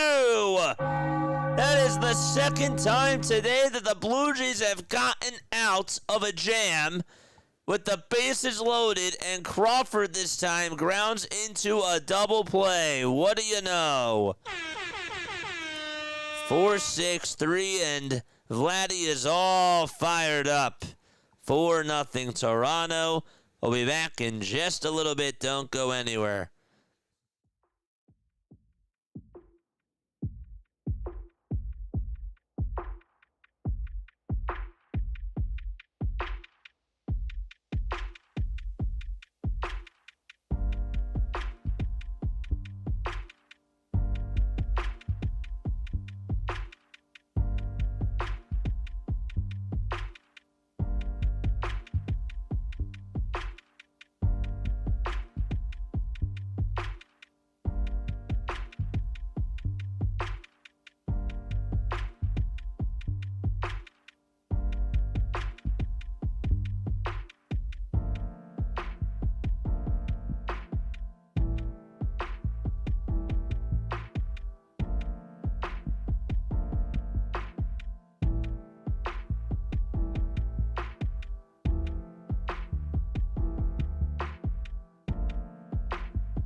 Bottom of the 4th, Blue Jays do have a 4-0 lead. You know, I was looking during the break here. I was looking at Twitter. Somebody posted, or Isaiah Rogers posted a screenshot of some of the DMs that he received from a fan. Some very vile direct messages that he got from a Vikings fan after today's game. The ball is 1 strike. Here's the 0-1 pitch. Nat is up high, but a check swing appeal. Did he go? He did not. It's crazy, like, what some of these athletes really have to deal with from these fans, man. And stars, too.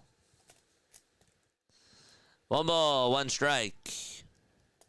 Here's the windup and the pitch. That's in there for strike 2.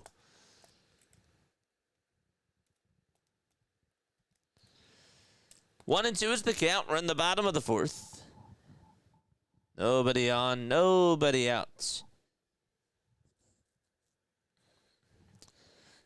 Trey Yesavage in a very small sample MLB career entering into today. No ground balls into double plays. Until tonight, he's gotten 2 with the bases loaded. 2 balls, 2 strikes. Logan Gilbert gets set at the belt. He winds up and deals. There's a line drive played on the bounce by Suarez. Picks it up, throws it on over to first. There's the first out of the 4th inning.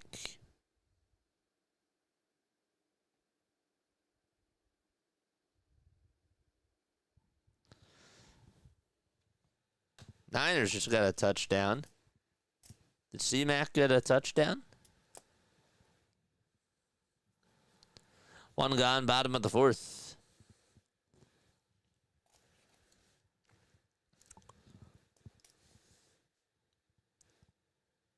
McCaffrey with 12 carries for 76 yards. Pitch to Springer. He sends one out to center field. It's playable. Rodriguez tracks it down in the alleyway. Makes the catch out in left center field. There's 2 gone.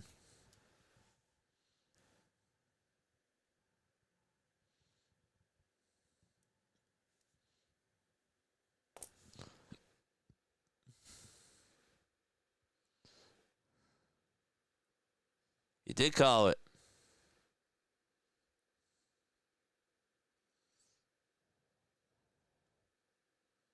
Isn't that crazy?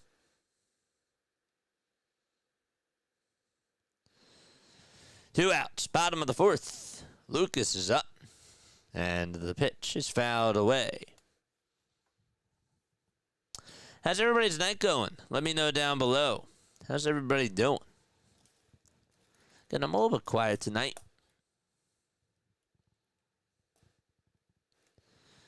The ball is 1 strike. The windup, the pitch. That is low for ball 1. Lucas singled in the 1st, and he is 1 for 2.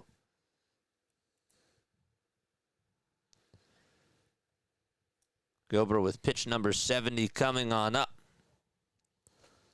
And here it is. And Nathan Lucas fouls it off.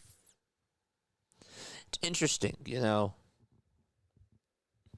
His last name is spelled like Luke's, but the pronunciation, according to the pronunciation guide, is Lucas. 1 ball, 2 strikes. 2 away, bottom of the 4th. The 1-2. That's a breaking ball. That's down in the way for ball 2.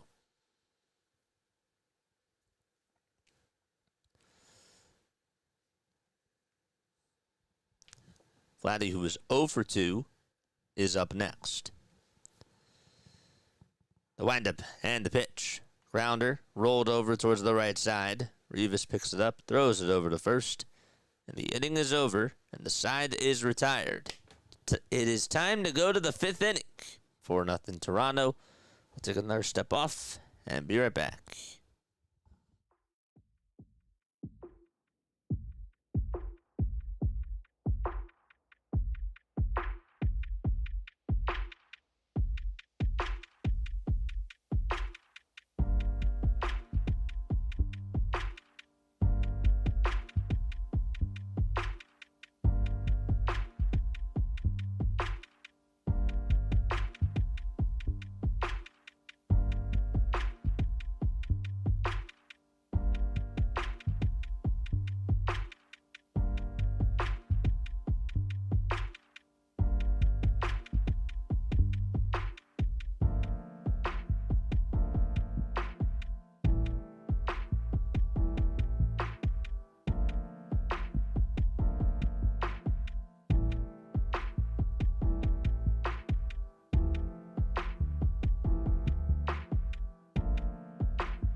Here we go. Here's the first pitch. That is taken for a ball. 1 ball, no strikes.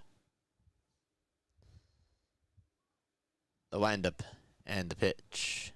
That is taken for a called strike. Looked like it was a little bit high, but it is 1-1. Don't forget to like, don't forget to subscribe, and turn on the notification bell icons, folks. Here's the 1-1 offering. That ball is fouled away. And now the count is 1-2.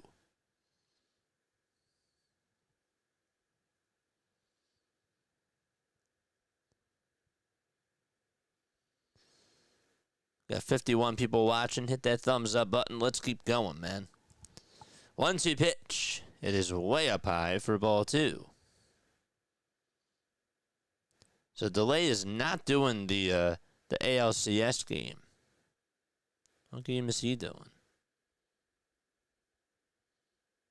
Oh, he did the Packers game. Next pitch. Now it's 3 balls, 2 strikes.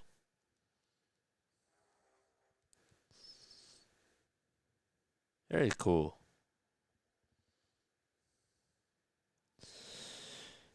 Three balls, 2 strikes to Dominic Canzone. Yesavage kicks, fires the pitch. Ground ball past the dive of the shortstop up the middle for a base hit. And Dominic Canzone leads off the inning with a single here in the top of the 5th.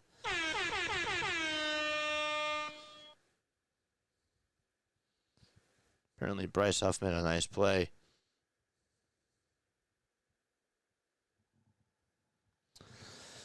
So leadoff single in the 5th inning by Dominic Canzone. He is over at first, and Rivas is now up. Leo looks at strike 1. It's a fastball at 93 miles per hour. It's 2 for 11 with no homers and 1 RBI. 0-1 is the count. Top of the 5th. And the pitch. Foul ball. So far today, the stream is pretty good.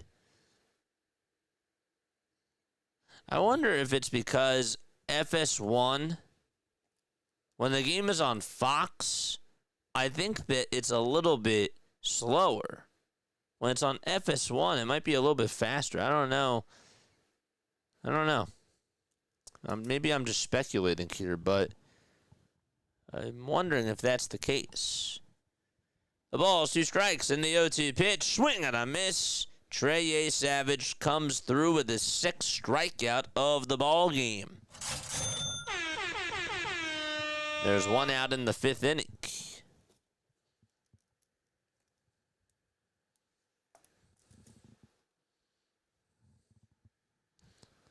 So 1 away there.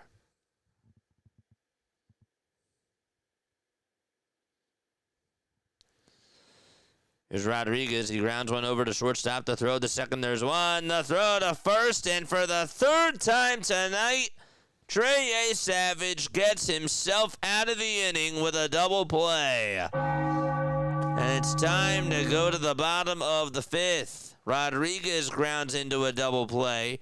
And the inning is over. Man, a curse. 3 innings in a row where the Mariners have ended their offensive inning with a double play. And we will go to the bottom of the 5th. Be right back in just a little bit.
man. Lots of illegal streamers are on tonight. If you guys do see people that are doing the streams illegally, that are just broadcasting it and that are showing the game, playing the commentary, please report them. I mean, I don't usually like to say those types of things, but it really just is not fair to the other people that are making content on here, because that is just not cool. It's not cool. So we're going to the bottom of the 5th. These people just make these accounts just out of nowhere, and they just show the game. That's it. That's it. And they don't say it beforehand, but the algorithm doesn't pick them up as people that are doing something illegal. So please, please, please, if you can, report them, take them down. I want the content creators to win that are doing it right, because that is the fair thing. If I could show it, man, I really would, but I am just not for going against the rules at all. Vladdy is up as we lead off the bottom of the 5th. First pitch to Guerrero. It looks like a four-seamer that's in there for strike one. Vladdy is 0 for 2. Reached on a fielder's choice. His last time up. No balls, 1 strike. Here's the 0-1 pitch. That is inside and low for ball 1.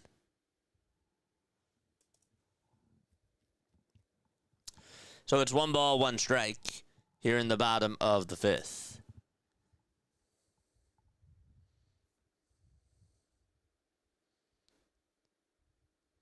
Next pitch on the way to Vladdy. He sends one deep into the night out to left field. Goodbye!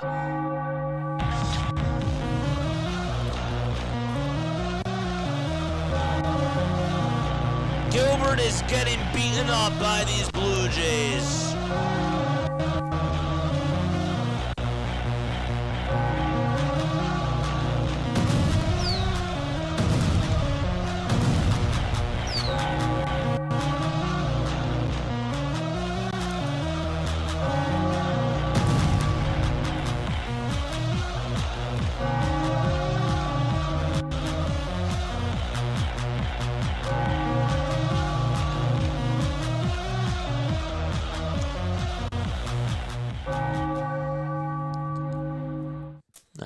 It's now 5-0 Toronto.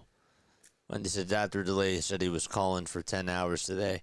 Oh, I asked that question like 20 minutes ago. But thank you for getting back to me. Hopefully you're not behind. But yeah, I did see that he wasn't streaming. 5-0 Toronto. Pitch and change going on here in the bottom of the 5th inning out at the Rogers Center. That's his 6th homer of the postseason. Vladdy, that is. I appreciate that you pronounced Toronto the right way. The second T is silent. So it's Toronto? Yeah. Toronto. Yeah. Yeah. Toronto?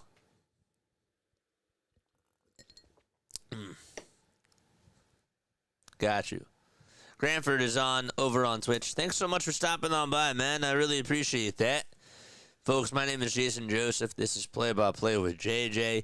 Hit that thumbs up button. Hit that subscribe button as well. And turn on the bell icons too, folks.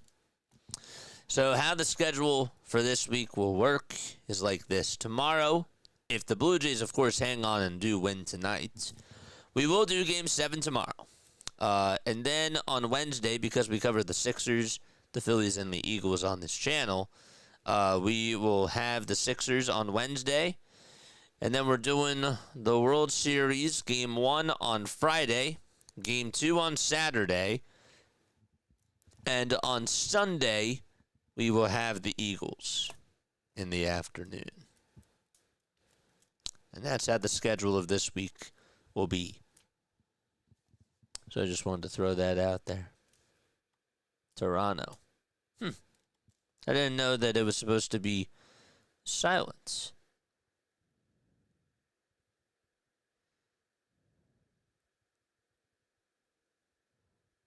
I thought you were going to say Nathan Lucas because people say Luke's.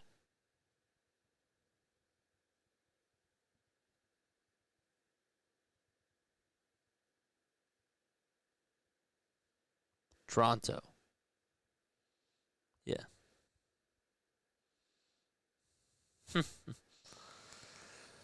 It's more of a way that locals pronounce it. You can tell when someone isn't from here when they have the hard hard second T. Interesting.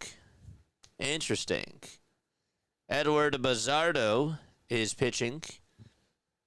And the first pitch that's thrown is in there for strike one. I wonder if the American broadcasters say it correctly. There's the 0-1 pitch to Kirk. That's a foul ball. Again, if the YouTubers are like, who are you talking to? We have a Twitch community as well, guys.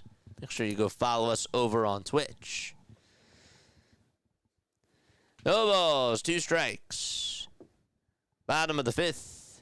And the pitch to Kirk. Line drive, hit out to right field. That'll be caught by Canzone for the first out of the inning. So there is 1 out.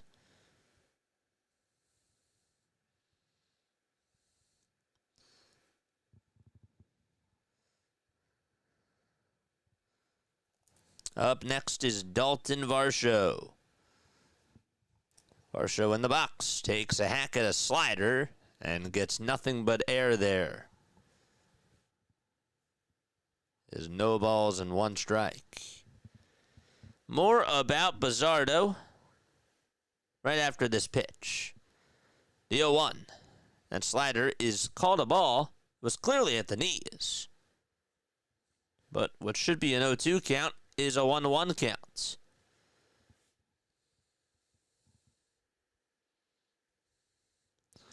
One ball, 1 strike. Here's the pitch to Varsho. That ball is sent out to deep center field. Rodriguez goes back towards the track, and he just has enough room to make the catch for the second out.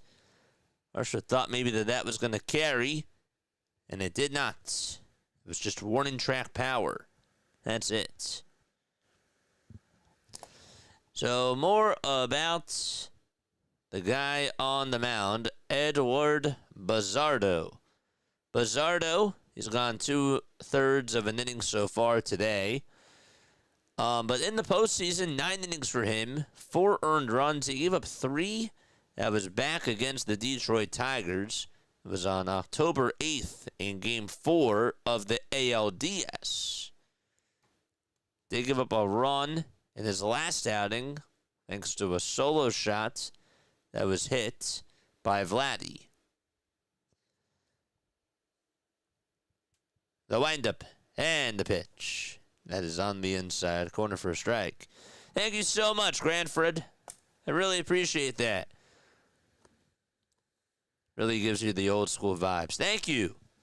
0-1 pitch. Line drive it out to right field. That'll get down for a base hit off the end of the bat. Clement's rounding first. He can fly. He'll go over to second base and get on with a stand-up double. And he is now in scoring position just like that. Ernie Clement having a pretty good series and a very good playoffs overall.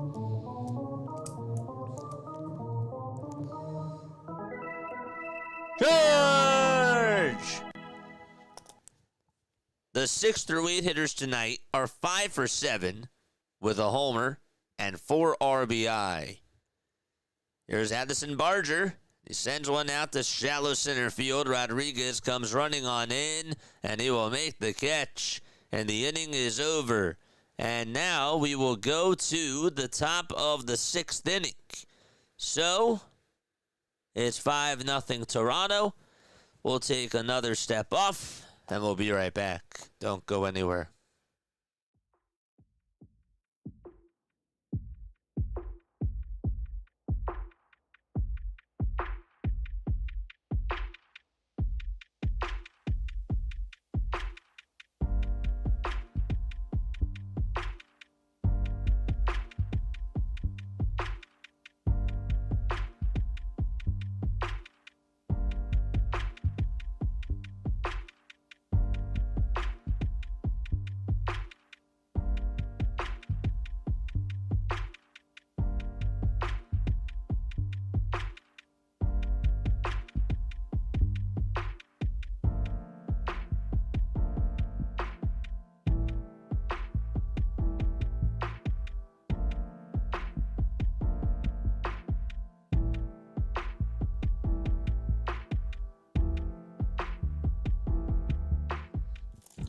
Alrighty, here we are. We are back for the 6th inning, 5-0 Jays. My name is Jason Joseph. This is Play-by-Play with JJ.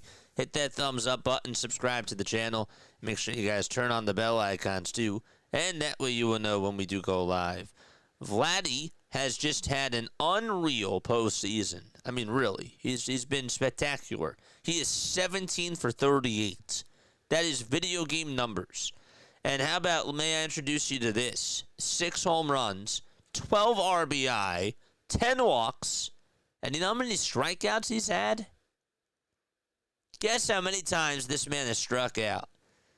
38 at-bats, just 2. Just 2 strikeouts. Unbelievable. His OPS is at a 1.511. I think that it's safe to say that for a guy getting paid $500 million, that is more than enough.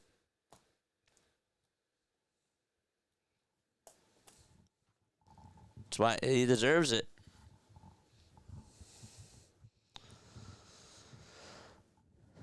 $5-0 Toronto as we go to the 6th inning.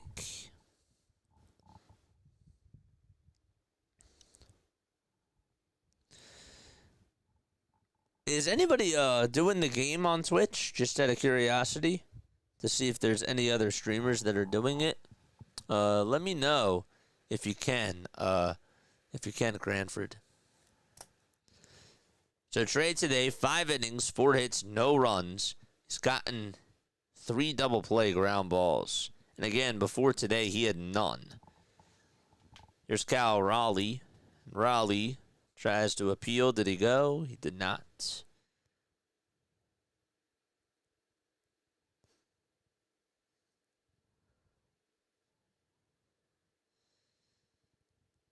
Top of the 6th. Nobody out.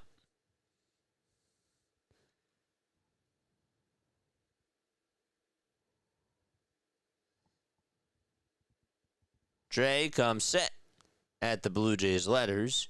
And the next pitch, that's called a strike. The count is 0-2. My mistake. They must have said that he did go on the first pitch. No balls, 2 strikes anyways. The 0-2 is high for a ball. What's up, Scott? How are you? Thanks so much for stopping on by, my friend. Guys, take down those illegal streamers. 1-2 pitch. That's a foul ball. Take those illegal streamers down.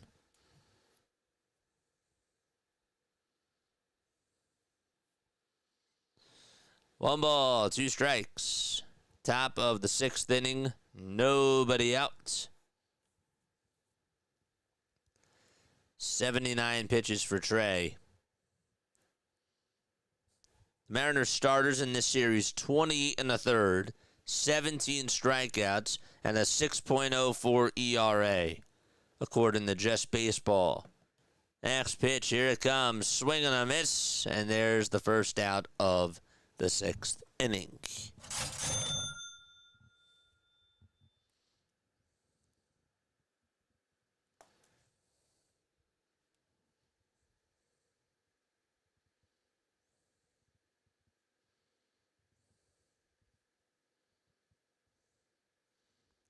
One out, top of the 6th. There's a fastball that's taken down for a ball.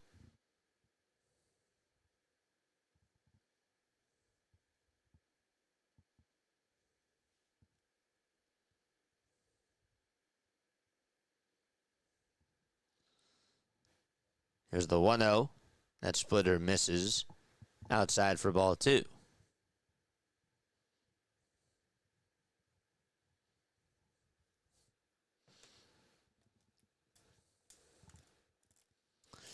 Two balls, no strikes. We're in the top of the 6th. There's 1 out. 2-0 pitch. Ground ball hit over to the first baseman, Vladdy. Underhanded toss over to first is in plenty of time for the 2nd out of the inning.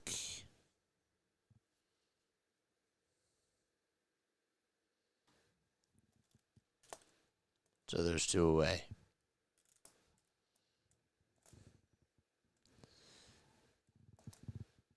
Blue Jays during the regular season were 54-27 at home.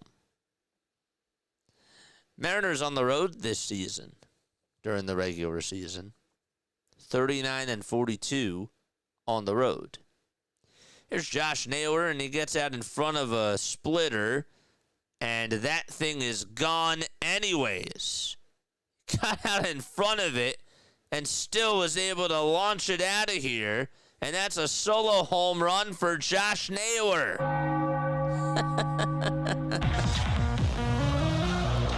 Kept it fair, and it's 5-1.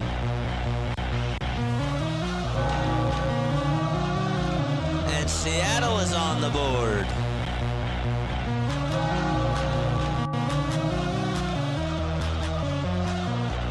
Naylor did a little bit of some trash talking too after that swing.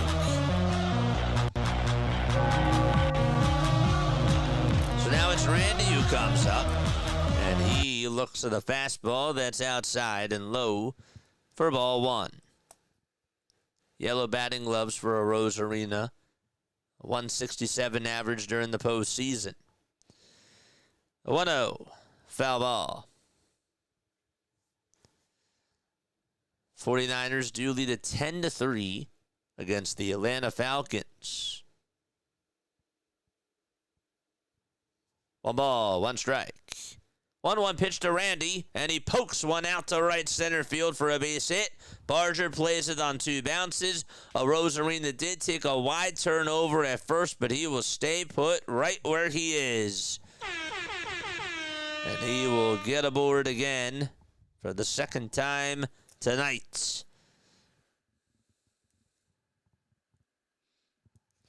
It looks like John Schneider is going to go out there, and Trey's night is going to be done. So Trey does go 5 2/3, just allows the solo home run to Josh Naylor. And as Gino is going to be introduced, we will have ourselves a pitching change. Statcast said that Ohtani's 2nd home run went 469 feet. Dodgers Max Muncy said that Statcast was wrong. That was back in the Dodgers Game 4. I don't know why that just showed up on my timeline, but it did. That's weird.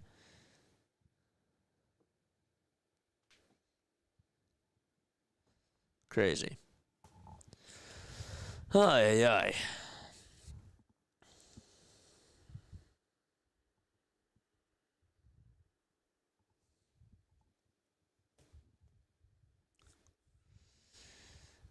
Ten to 3 49ers. If we take a look around the NHL scores too, we got the Vancouver Canucks. They beat the Washington Capitals today, 4-3.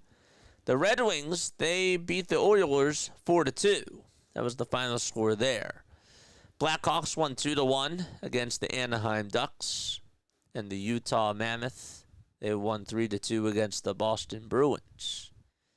Again, in the NFL, it's 10-3. That's the score between the 49ers and the Falcons. 49ers are on top. Final scores today in the NFL. The Rams, they won 35-7 against the Jaguars. That was earlier out in London. The Bears, they won 26-14 against the New Orleans Saints. The Dolphins, they got blown out 31-6 against the Cleveland Browns. The Patriots also put up 31 points against the Titans. The final score was 31-13 there. The Chiefs, they pitched a shutout against the Las Vegas Raiders, 31-0. And the Eagles, they held on. They beat the Minnesota Vikings by a final score of 28-22. The Carolina Panthers, they won 13-6 against the New York Jets. And how about those Giants, man? The Giants were up 19-0 going into the 4th quarter, and they ended up losing by a final score of 33-32. The Broncos put up 33 points, which were the most points after a team was being shut out going into a fourth quarter. The Colts, they beat the Chargers 38-24, and the Commanders, they lost to the Cowboys 44-22. The Packers, they beat the Cardinals 27-23, and those are all your final scores around the NFL. It's 1 ball, 1 strike, by the way, to Geno as we start off the top of the 6th inning with 2 outs. We're back. Varland is pitching. 1 ball, 1 strike. Geno in the box. 1-1 pitch. It's high for ball 2.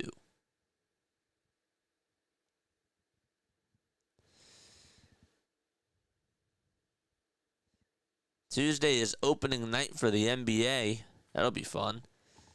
2 balls, 1 strike. Here's the pitch. That knuckle curve sails outside and low for ball 3. It is 3 balls and 1 strike.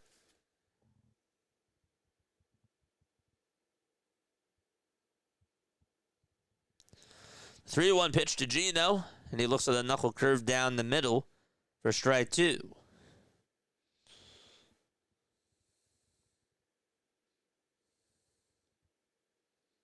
It is a full count.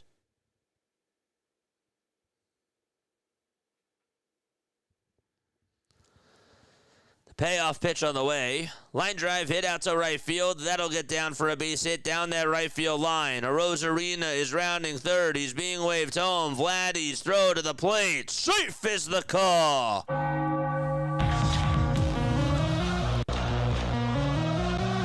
RBI double by Geno, and the score is now 5-2 Toronto.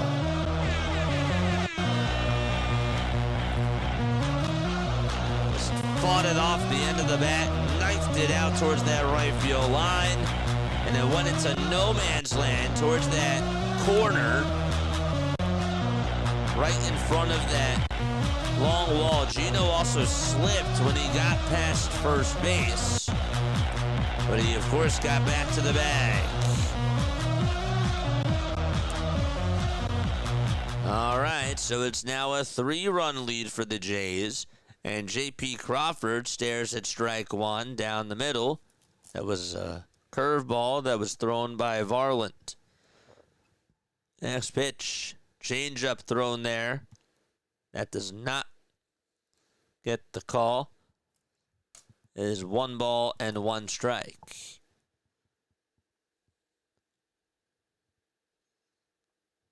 The windup and the pitch. That is a fastball. That is inside and high for ball 2. That was at 98 miles per hour. The 2-1 delivery. Foul ball. JP is 30 years old. Coming on into today, 1 for his last 9, and also 2 for his last 16. 2-2 pitch. Down and in for ball 3.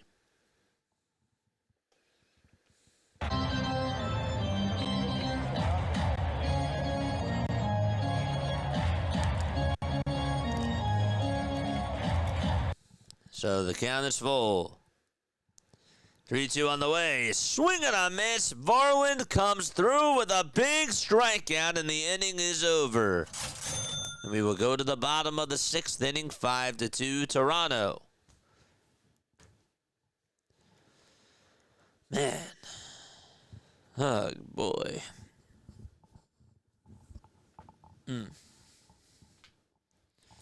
Kiner Falefa will lead things off. It'll be 8, 9, and 1 that are due up in the batting order for the Jays. Mariners today, 7 hits, 2 runs, 2 errors. Blue Jays, 5 runs, 8 hits, no errors. We'll see how they do.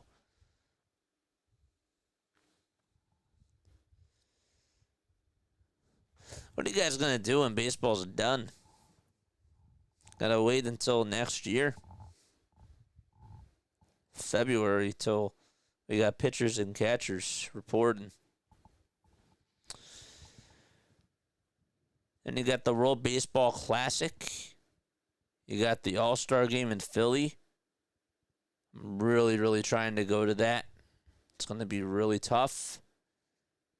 But I really want to go. I really want to go. Tickets are definitely not cheap. But that'd be so cool.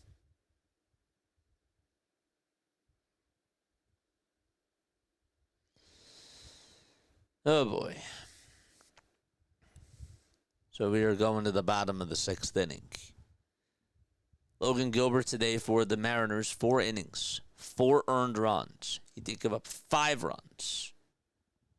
He allowed 7 hits. Kevin says, I'll be okay. John says, probably focus on work more. Yeah. Me too. I'll be focusing on my work more. As if I wasn't busy during the baseball season. What's up, John? What's up, my friend? Hope all is well. Vladdy hit his 6th homer of the postseason back in the 5th inning.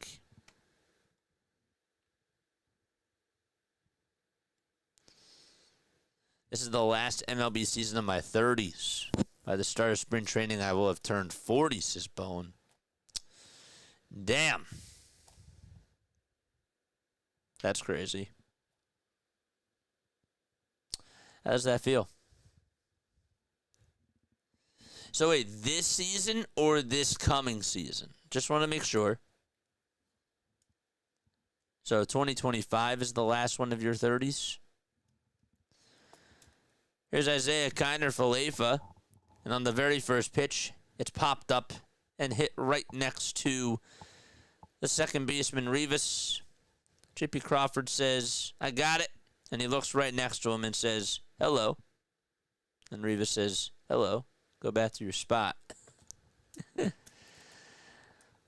1 out, bottom of the 6th.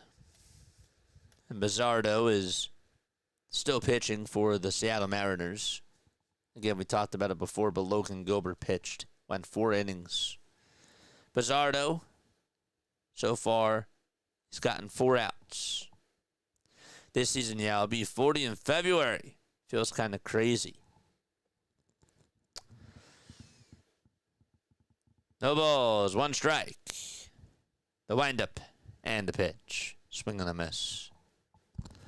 I'm good. Gorgeous fall day here in the East Hawaii. Chilling with Moosey. Nice. Sounds good. No balls, 2 strikes. Bottom of the 6th and 1 out. Jimenez is in the box. The pitch on the way is swing and a miss. There is out number 2 in the bottom of the 6th inning.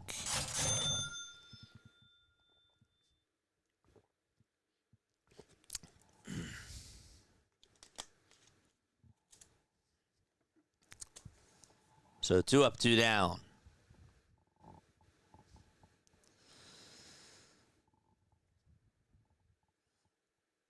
You know, one person I haven't seen at these games, I have not seen Drake. George Springer is up, and he fouls off the first pitch. Does Drake go to the Blue Jays games? 0-1 pitch. Bouncing ball. Hit over to the third baseman, Suarez. He has plenty of time to throw it over there, and he does. And there is out number 3 as we go to the top of the 7th inning. 5-2, Toronto. That is the score. So again, our schedule for this week. If there is a Game 7 tomorrow, we're covering it. It'll be at 8:08 p.m. Eastern Time.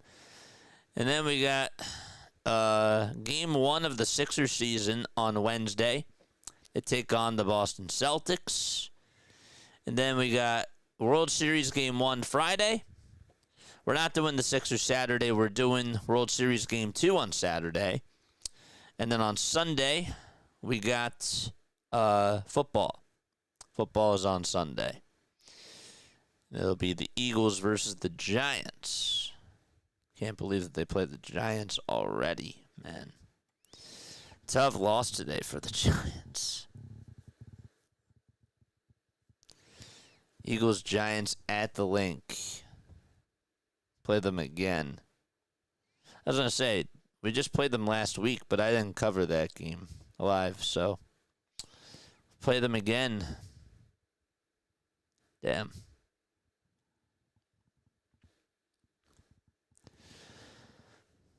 Then they got a bye. They got a bye after next week. They could probably use it too. John says, I didn't start feeling my age until I passed 50. Don't get old. Pops always said, live fast, die young, leave a good-looking corpse. He died at 60. Oh, my gosh. I'm sorry about that.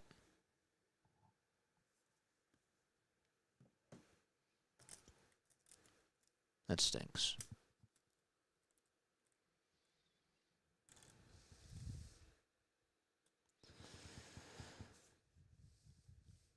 Who's on tomorrow night for the NFL? Oh, there's 2 games. They got Buccaneers and Lions at 7, and they got Texans and Seahawks at 10. Are we a fan of the 2 Monday night games? I really want to hear your opinion about it. Eagles better be ready this time. Do we like the back-to-back Sunday night games?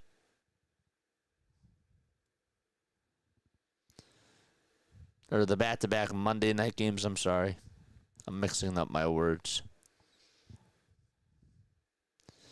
Just follow up on some of the other NHL scores right now. Well, the Canucks, they ended up winning 4-3. The Red Wings beat the Oilers 4-2. The Ducks, they lost 2-1 to the Blackhawks. And the Utah Mammoth, they won 3-2. Damn. 1 ball, no strikes. Here's the 1-0 pitch. That's a 4-seamer that's inside for ball 2.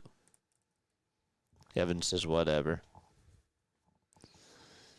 2 balls, no strikes. The 2-0 pitch. The ball was popped up and skied over towards shallow left center field. And so Jimenez is there, and he will make the catch for the first out of the inning.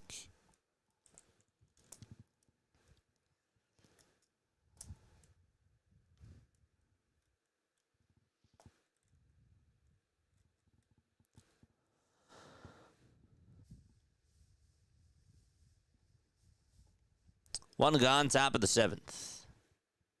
Rivas in the box. Farland's first pitch is outside for a ball.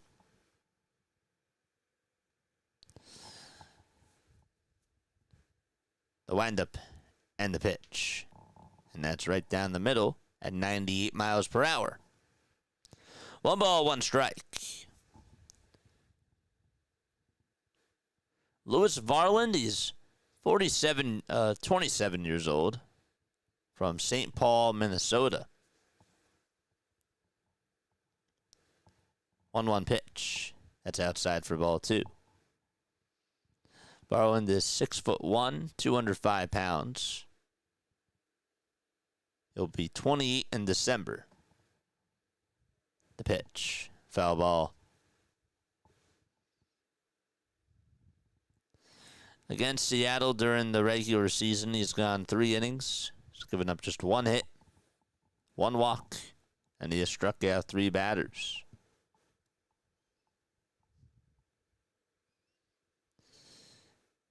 Kevin, you have 9 siblings? Oh, Kevin, he asked you a question. 2-2 pitch. And there's a strike 3 called at the knees. There's out number 2. 2 gone, top of the 7th. That's on 20 pitches. Doubleheader, JJ. On Monday, yeah. I asked if you liked it, though, or if you don't mind it. 2 gone, top of the 7th. Julio Rodriguez is up, and he stares at the knuckle curve that is low for ball 1. There's 10 of us. Right, so you said you have 9 siblings, correct? 1-0 pitch to Rodriguez. He flies one out to left field. He'll stay in the ballpark, though, and the catch will be made right in front of the track for the 3rd and final out of the inning. And with that, we're going to go to the bottom of the 7th. It's 5-2 Jays.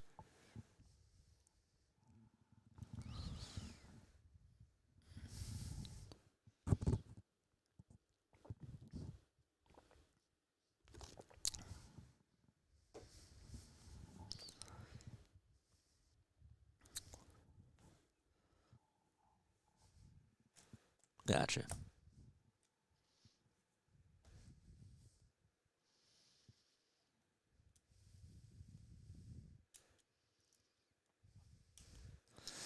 I'm really excited with what's going to happen during the off season, man. With this channel, I really am. I'm not going to spill anything. I'm really not going to spill anything. But I'm very excited. And I think that you guys who have been following me, you guys should be excited too. I'm really going to try to take this time to make the most out of everything that we're going to be doing.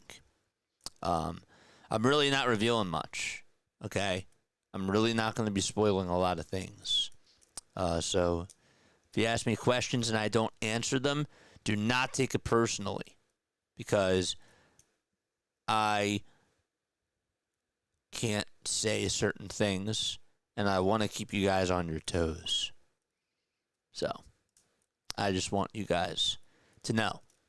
And especially you guys, because on nights like tonight, you know, where we have like a smaller group, I think it's important to mention these things and, you know, just really show how grateful I am just for you guys to be on here. We are loyal followers. You guys are loyal. You guys are definitely more than loyal for sure. I mean, you guys are showing up when we're not even doing Phillies games. You're on here to support me. It means a lot. It means more than words. But yes, it's going to be a very exciting off season, and I cannot wait for what we have that's coming up, because there's some big things. I just wanted to throw that out there. But yes, if there's something that you ask about next year or what I'm working on and I don't answer, it's probably because I can't say anything. My mom was the youngest of 7, says John. Pop's youngest of 4. Grandparents were farting dust when I was born. Wow.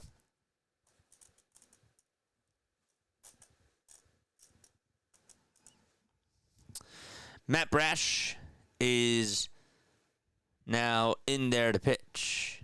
In the pitch. And that is taken outside for a ball. Nathan Lucas is up. It's 1 ball, no strikes in the pitch. Ground ball hit sharply over to the second baseman, Rivas, as he backhands it, throws it on over to first, and there is the first out. Bowers is going to be watching in the future, JJ. I really appreciate that. I do.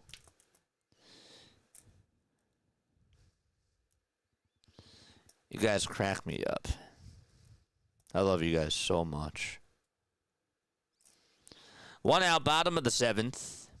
There's a sinker that's taken right down the middle for strike 1. It is no balls and 1 strike. So it's 5-2. Let's catch everybody up and tell everybody how do we get here. Vladdy actually just got hit by a pitch, and he will be rewarded first base. So Vladdy does get on.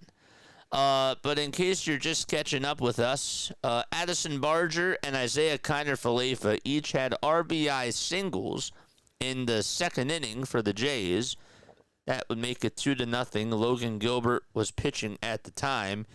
Gilbert also gave up a 2-run home run to Addison Barger, and then Vladdy Guerrero Jr.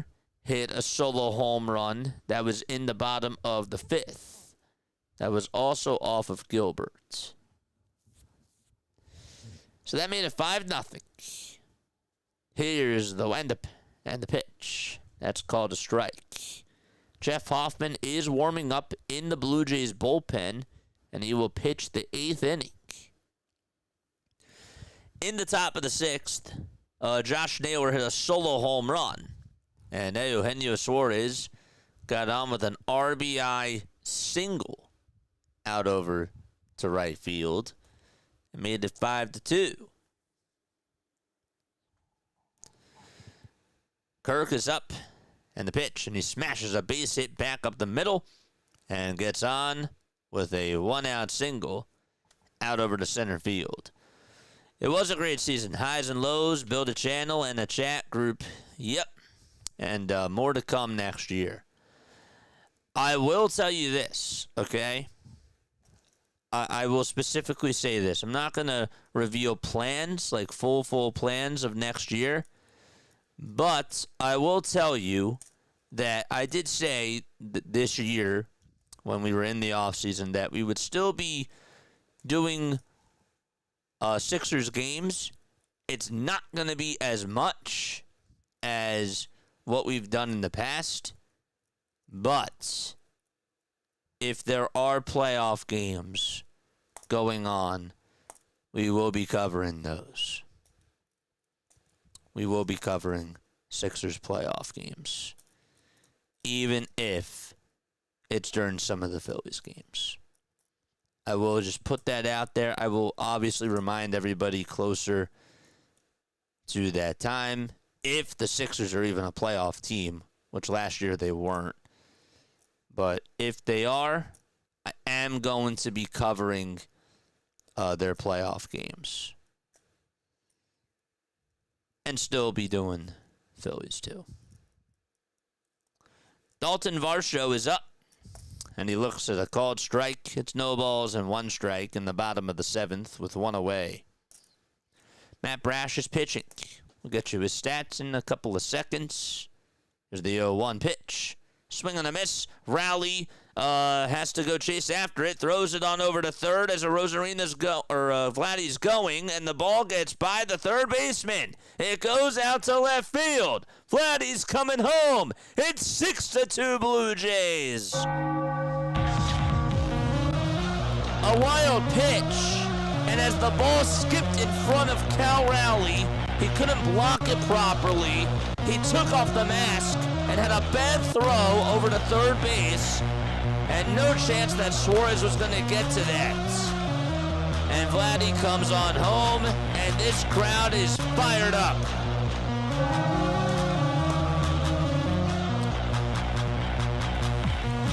Here comes Varsho, still at the plate in the 0-2, swing and a miss. By the way, the runner from first did advance on over to second base, but there is out number 2 in the bottom of the 7th. So Vladdy does score. It's 6-2 Toronto.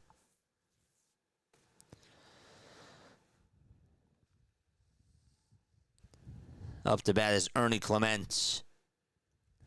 The pitch. That slider misses wide for ball 1.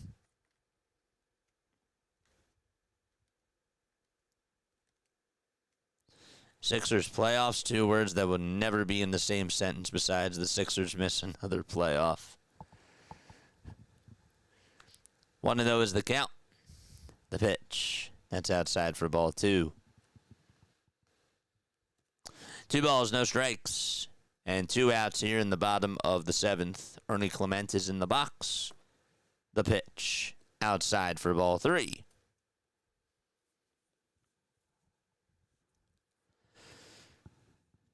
Three balls, no strikes. In case you're wondering what is going on in that Niners game, that's the only other game on now. All the hockey games are done. 13-10 is the score between the Niners and the Falcons. 3:29 left to go in the third quarter. 3-0 pitch. That's inside for ball 4. And that'll put runners back over at first and second base for the Jays. And again, just going back to Matt Brash, I mean, his numbers during the postseason really have not been so bad at all. To be quite honest with you, 8 innings, 2 runs. One of them was earned, and that was against the Detroit Tigers. That was in his second outing against the Tigers in the ALDS. That was the time that he did blow a save. Mariners did win that game 3-2.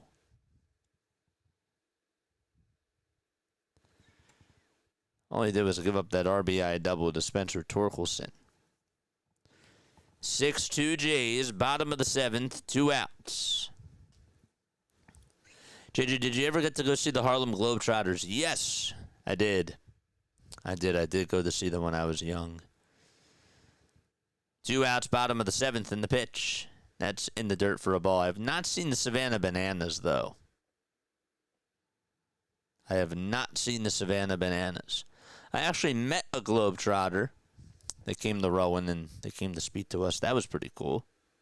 A former Globetrotter. 1 ball, no strikes. And the 1-0 pitch that misses badly outside for ball 2. That was a changeup.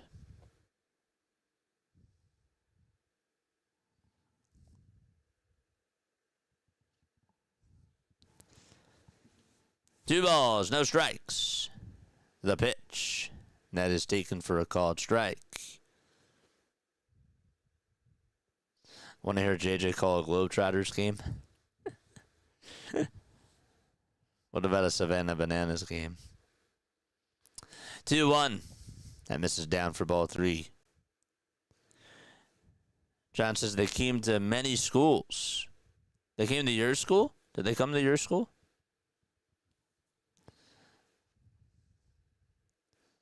Three balls, 1 strike. And the stretch. The pitch as well. Swing and a miss. The count is now full to Addison Barger. It's a 3-2 count. It's also a 3-2 series. Seattle does have the upper hand. But Toronto has a 4-run lead in Game 6. 3-2 pitch. That is low and inside. Bases are loaded again for the Toronto Blue Jays.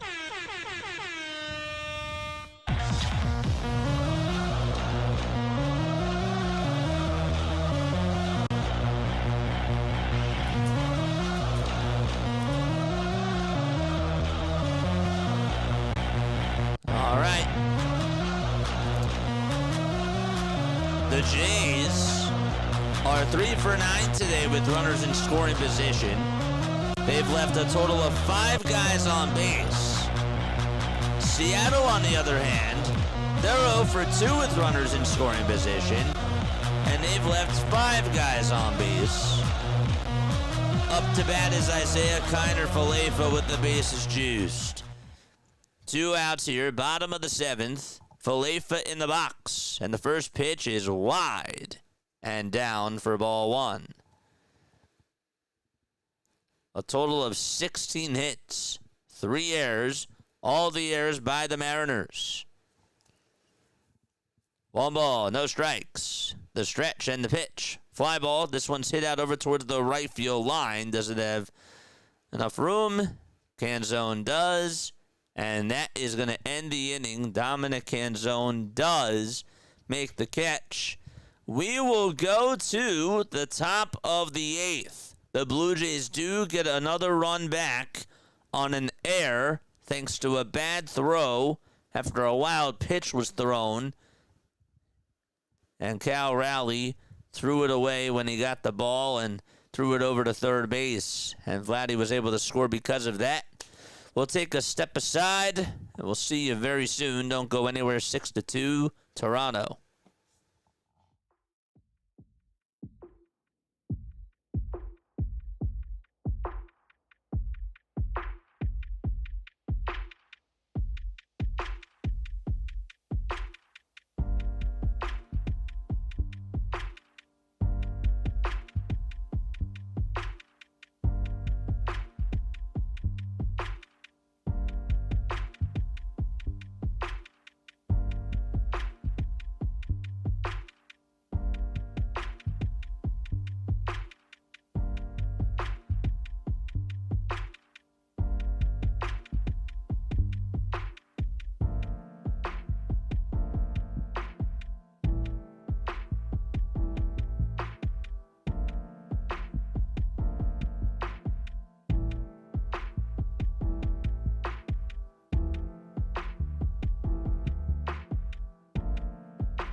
Cal will lead it off here in the top of the 8th inning. Cal Raleigh 0 for 3. First pitch. That's thrown. That's down and in. Jeff Hoffman is pitching. During the regular season, 71 games, 84 strikeouts, 27 walks allowed. He was also 33 for 40 in save opportunities. This is not a save situation, of course. 1-0 pitch. That is in there for strike one. 1 ball, 1 strike. Top of the 8th. Raleigh batting on the left side. And he serves the next pitch foul. Cal has struck out twice. One time in the first. The other time in the 6th. He also did ground into an inning-ending double play with the bases loaded in the 3rd. 1-2 is the count. Raleigh in the box. Hoffman kicks, deals, and Raleigh fouls it away and stays alive. 49ers, they lead it 13-10. There's 58 seconds left to go in the 3rd quarter. It is a 1st and goal. Niners trying to extend their lead. 1-2 pitch, swing and a miss, and there's the first out of the 8th inning.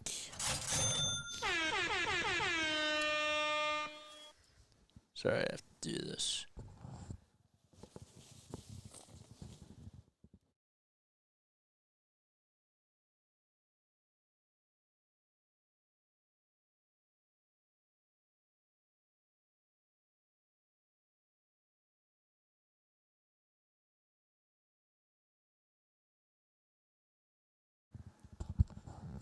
One out, top of the 8th, and Polanco comes up and takes ball 1 outside.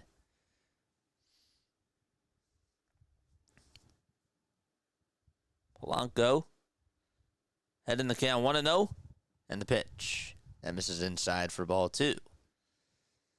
2 balls, no strikes. In the top of the 8th inning, 1 away. There's Gino getting his helmet on. 2-0 pitch. That is in there for a strike. That's in case he has to bat in this inning.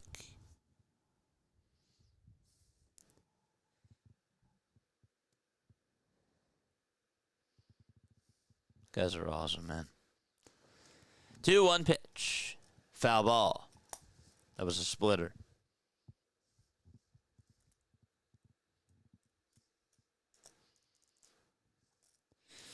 So it's 2 balls, 2 strikes as we are in the top of the 8th inning.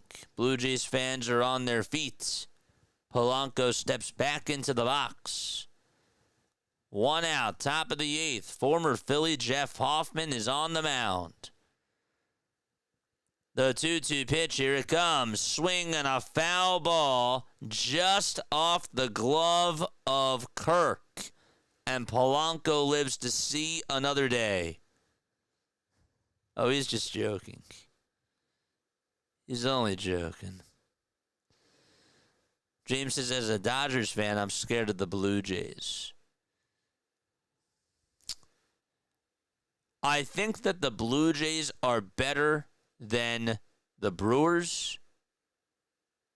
I don't know if the Blue Jays are better than the Phillies. Their offenses. But their pitching, that's a big question mark.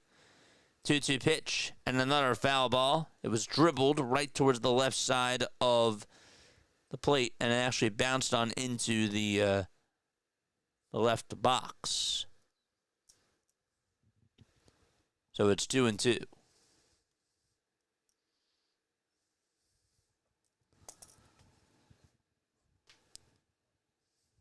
Niners are now in the 4th quarter.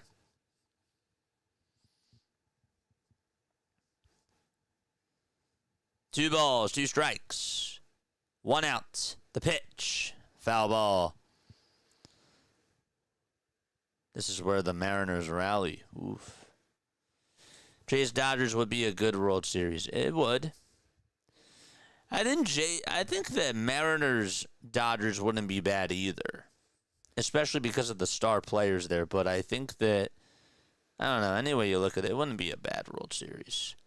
2-2 pitch to Polanco. Swing and a miss. He got him to Chase after a pitch that was inside and in the dirt. After all that, Jeff Hoffman ends up getting the strikeout anyways.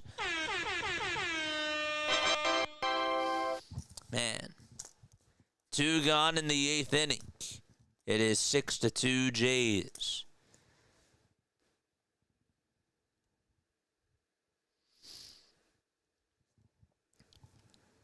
Here comes Josh Naylor. He did homer his last time up. Naylor's first pitch, he fouls it off. We are now 3 subscribers away from 8,100. Make sure you guys also hit that thumbs up button too. The ball is 1 strike. Top of the 8th, 2 away. Hoffman kicks, deals. There's a fly ball hit out over towards shallow left field. That's going to be caught, though, and the inning is over. We're going to take one more quick step off. It is 6-2. That's the score as we go to the bottom of the 8th inning. The Jays are coming back up.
All right, we're in the bottom of the 8th inning, 6-2 Toronto.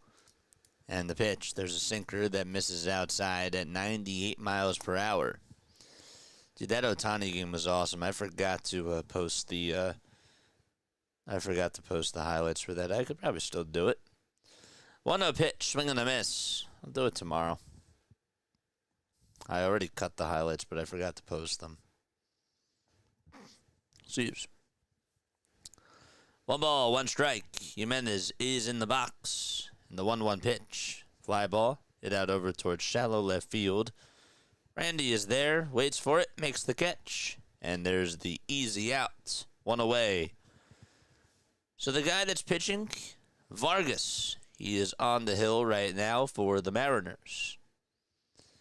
Carlos Vargas, 26 years old, right-handed pitcher from the Dominican Republic, 6 feet 4 inches tall, 210 pounds.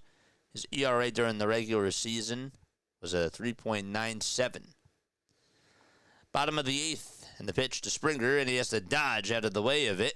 That was way inside. That was up high, too. It was a high pitch. Coming right at the upper body.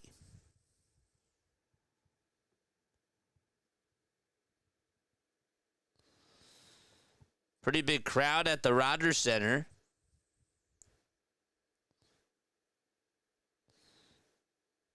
They showed the umpire's camera review, and it's just... when you watch it coming at the batter, it's just so fast. 1 ball, 1 strike. Bottom of the 8th, and 1 away.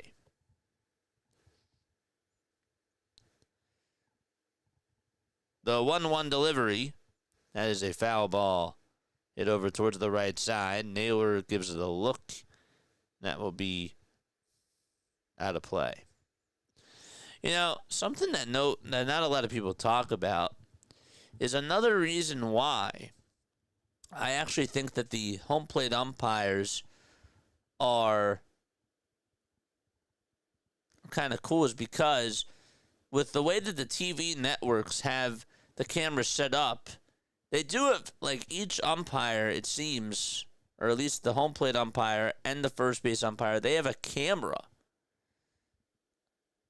on the top of their head. So you're able to get like that home plate, you know, behind home plate view of like what's going on in the batter's box.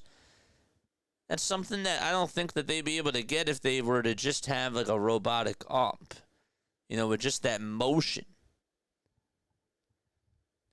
2 outs here in the bottom of the 8th inning on the swing and the miss, by the way. So there's out number 2. Sorry, I missed a strikeout. That's a pretty big deal. Nathan Lucas is up. Wow. This is bad.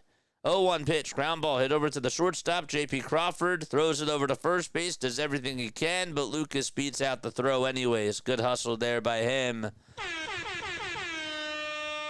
And he gets on with a 2-out opposite field infield single. Boo is here. What's up, Boo? Boomer. What's up, Boomer? Yes. Yes, hardcore said that he's from that area too, by the way. So like a GoPro, yeah. Yes, exactly. Here's Vladdy. And Vladdy fouls off the first pitch that he sees. Showing a replay of his home run that he had earlier in the game. 6 in the postseason. We got to 81 hundo. Let's go. Thank you so much. 0-1 to Vladdy. Fights it off, and that's a base hit out to left field. It takes a hop in front of Randy Arozarena and give Vladdy another hit. He has been a machine. That dude broke his bat. It was sort of towards the inside part of the bat, and the way that it was just able to spiral out to left field, it just really goes to show how much strength this guy certainly has. So we got 2 outs here in the bottom of the 8th inning, and also 2 runners on as well. Let's go, chat. Charge! Here's Alejandro Kirk in the box. 2 away, bottom of the 6th. First pitch, 100 miles per hour. It's fouled away.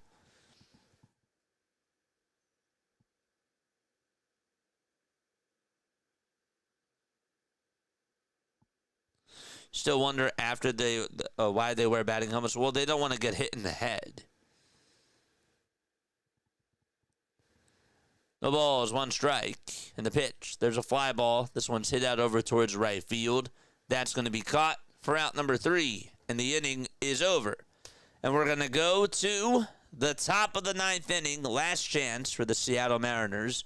We'll see if they have a comeback in them or if there will just be a Game 7 tomorrow night. We shall see. By the way, just an update on this Falcons-49ers game. The Falcons did get a touchdown, and they are down now 13-10. They are down 13-10. It took them 5 plays and 41 yards in a matter of 2 minutes and 56 seconds to go down the field. Algier ran it for a 2-yard touchdown. And Algier actually got hurt during the play.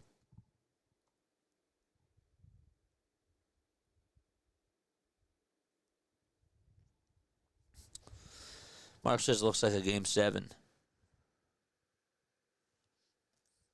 Hit in the head. The ball is thrown to a teammate who applies the tag.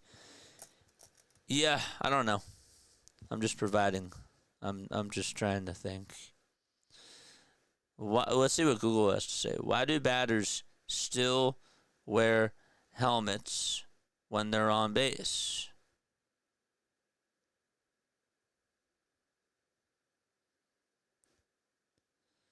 Batters continue to wear helmets on base to protect their heads from a thrown ball, such as a pickoff attempt or a fielder's throw during a rundown. Batter's own batted ball is the primary risk. Okay, that's what I figured that it had to do with that. That's what I figured.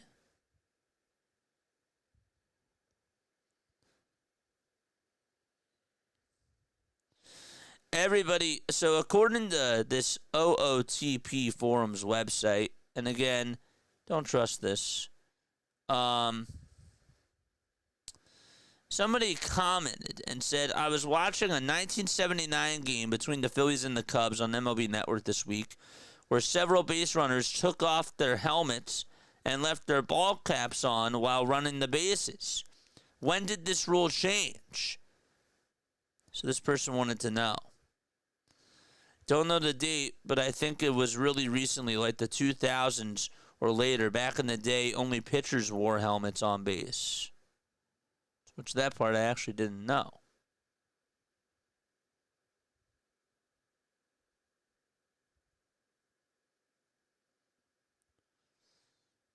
Dick Allen also wore a helmet in the field?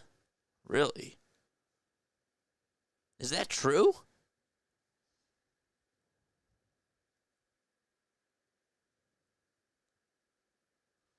Like looking at this conversation. He did. Well, I mean, it makes sense when you really think about it because coins and batteries were thrown at him by fans. So that's why he did wear the helmet.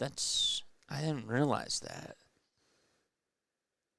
But that makes sense. 1 ball, 1 strike. He started this practice while playing for the Phillies due to the abuse that he received. That's awful, man. I didn't realize that. Makes a lot of sense. 1 ball, 1 strike, and the pitch, swing and a miss. And now it's 1 ball, 2 strikes. Hoffman is still pitching.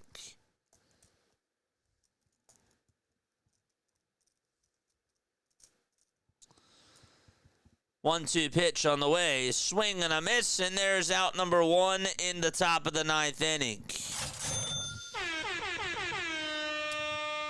So there's 1 out in the 9th, and now Jeff Hoffman needs 2 more outs to secure the win and force a Game 7. Here comes Gino to the plate. This would be their first Game 7 in 40 years. Crazy.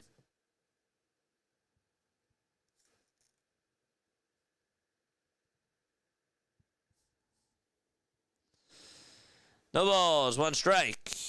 Here's the pitch. That's a slider that misses down in the way for a ball.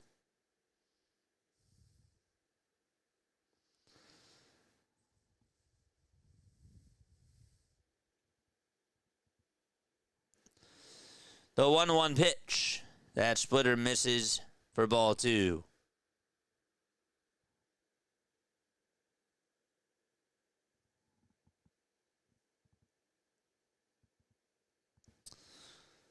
When was that? 1985. That's right. Was their last game 7.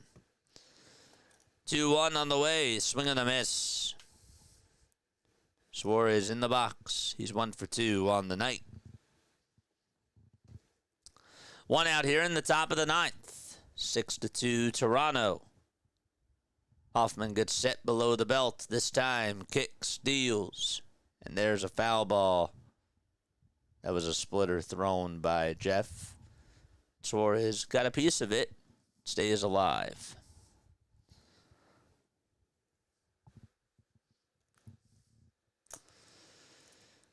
"24 pitches for Jeff Hoffman. 2 balls, 2 strikes. Hoffman's 2-2 on the way. And Suarez takes it down for ball 3.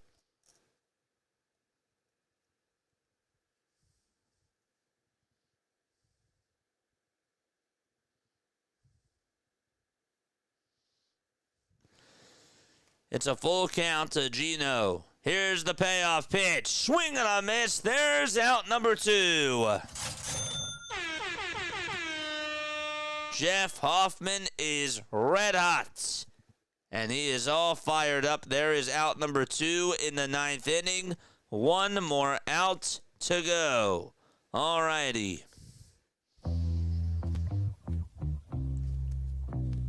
It's all up to J.P. Crawford.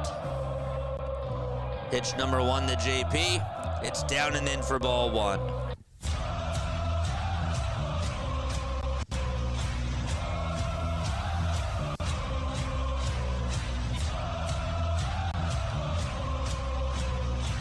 Hoffman takes a breath. Here's the 1-0 pitch. It's up high for ball 2. That was a fastball at 95 miles per hour. 2 balls, no strikes to Crawford. Again, 2 outs here in the top of the 9th.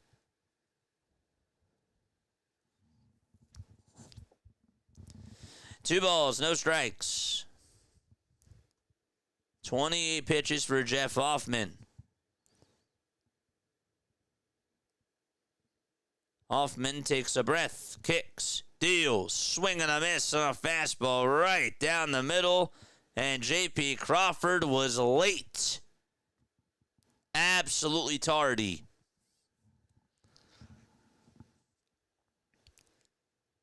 Hoffman gets the signs again, and that time he throws a splitter that is about a foot off the plate for ball 3. And Crawford didn't even think about swinging at it.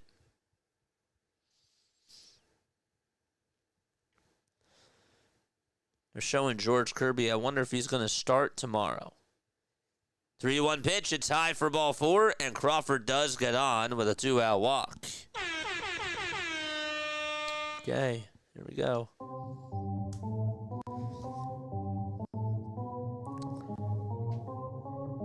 They will pass the baton to Dominic Canzone. George! So timeout taken on the mound here. 6-2 Jays. Top of the 9th. 2 away. Hoffman has gone 1 2/3. He has struck out 4 batters. Has not given up a hit. Just a 2-out walk to JP.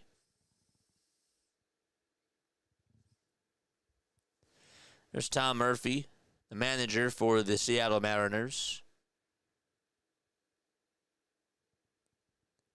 Does not look happy. 2 outs in the pitch to Canzone. That ball's popped up right behind home plate. Kirk gives it a look, and it goes out of play. 0-1 is the count.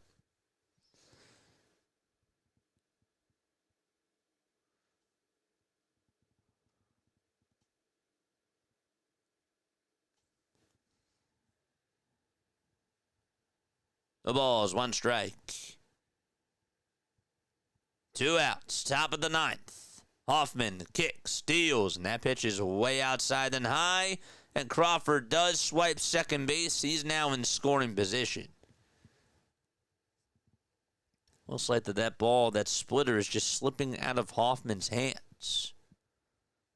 All he has to do is just get one more out. Hoffman gets set again at the belt. The 1-1 pitch, swing and a miss. And now it's 1 ball, 2 strikes. And the Mariners are down to their final strike.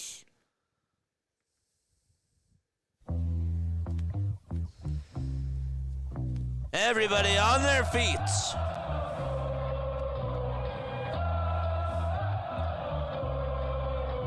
One and two is the count. 2 away. Top of the 9th. Hoffman kicks, fires, and there is a pop-up hit out over towards shallow left field. The third baseman's there, makes the catch, and there will be a Game 7 tomorrow night in Toronto.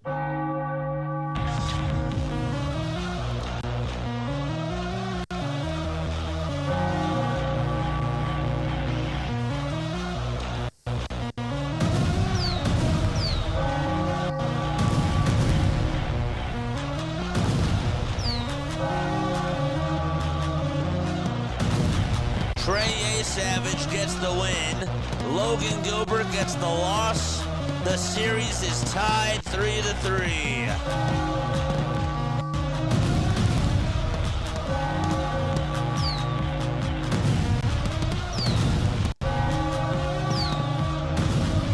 The Jays were down in the series 2-0, and they have won 3 of their last 4 games. And have forced a Game 7 at the Rogers Center. That's unbelievable. That's going to be a lot of fun watching them compete tomorrow night.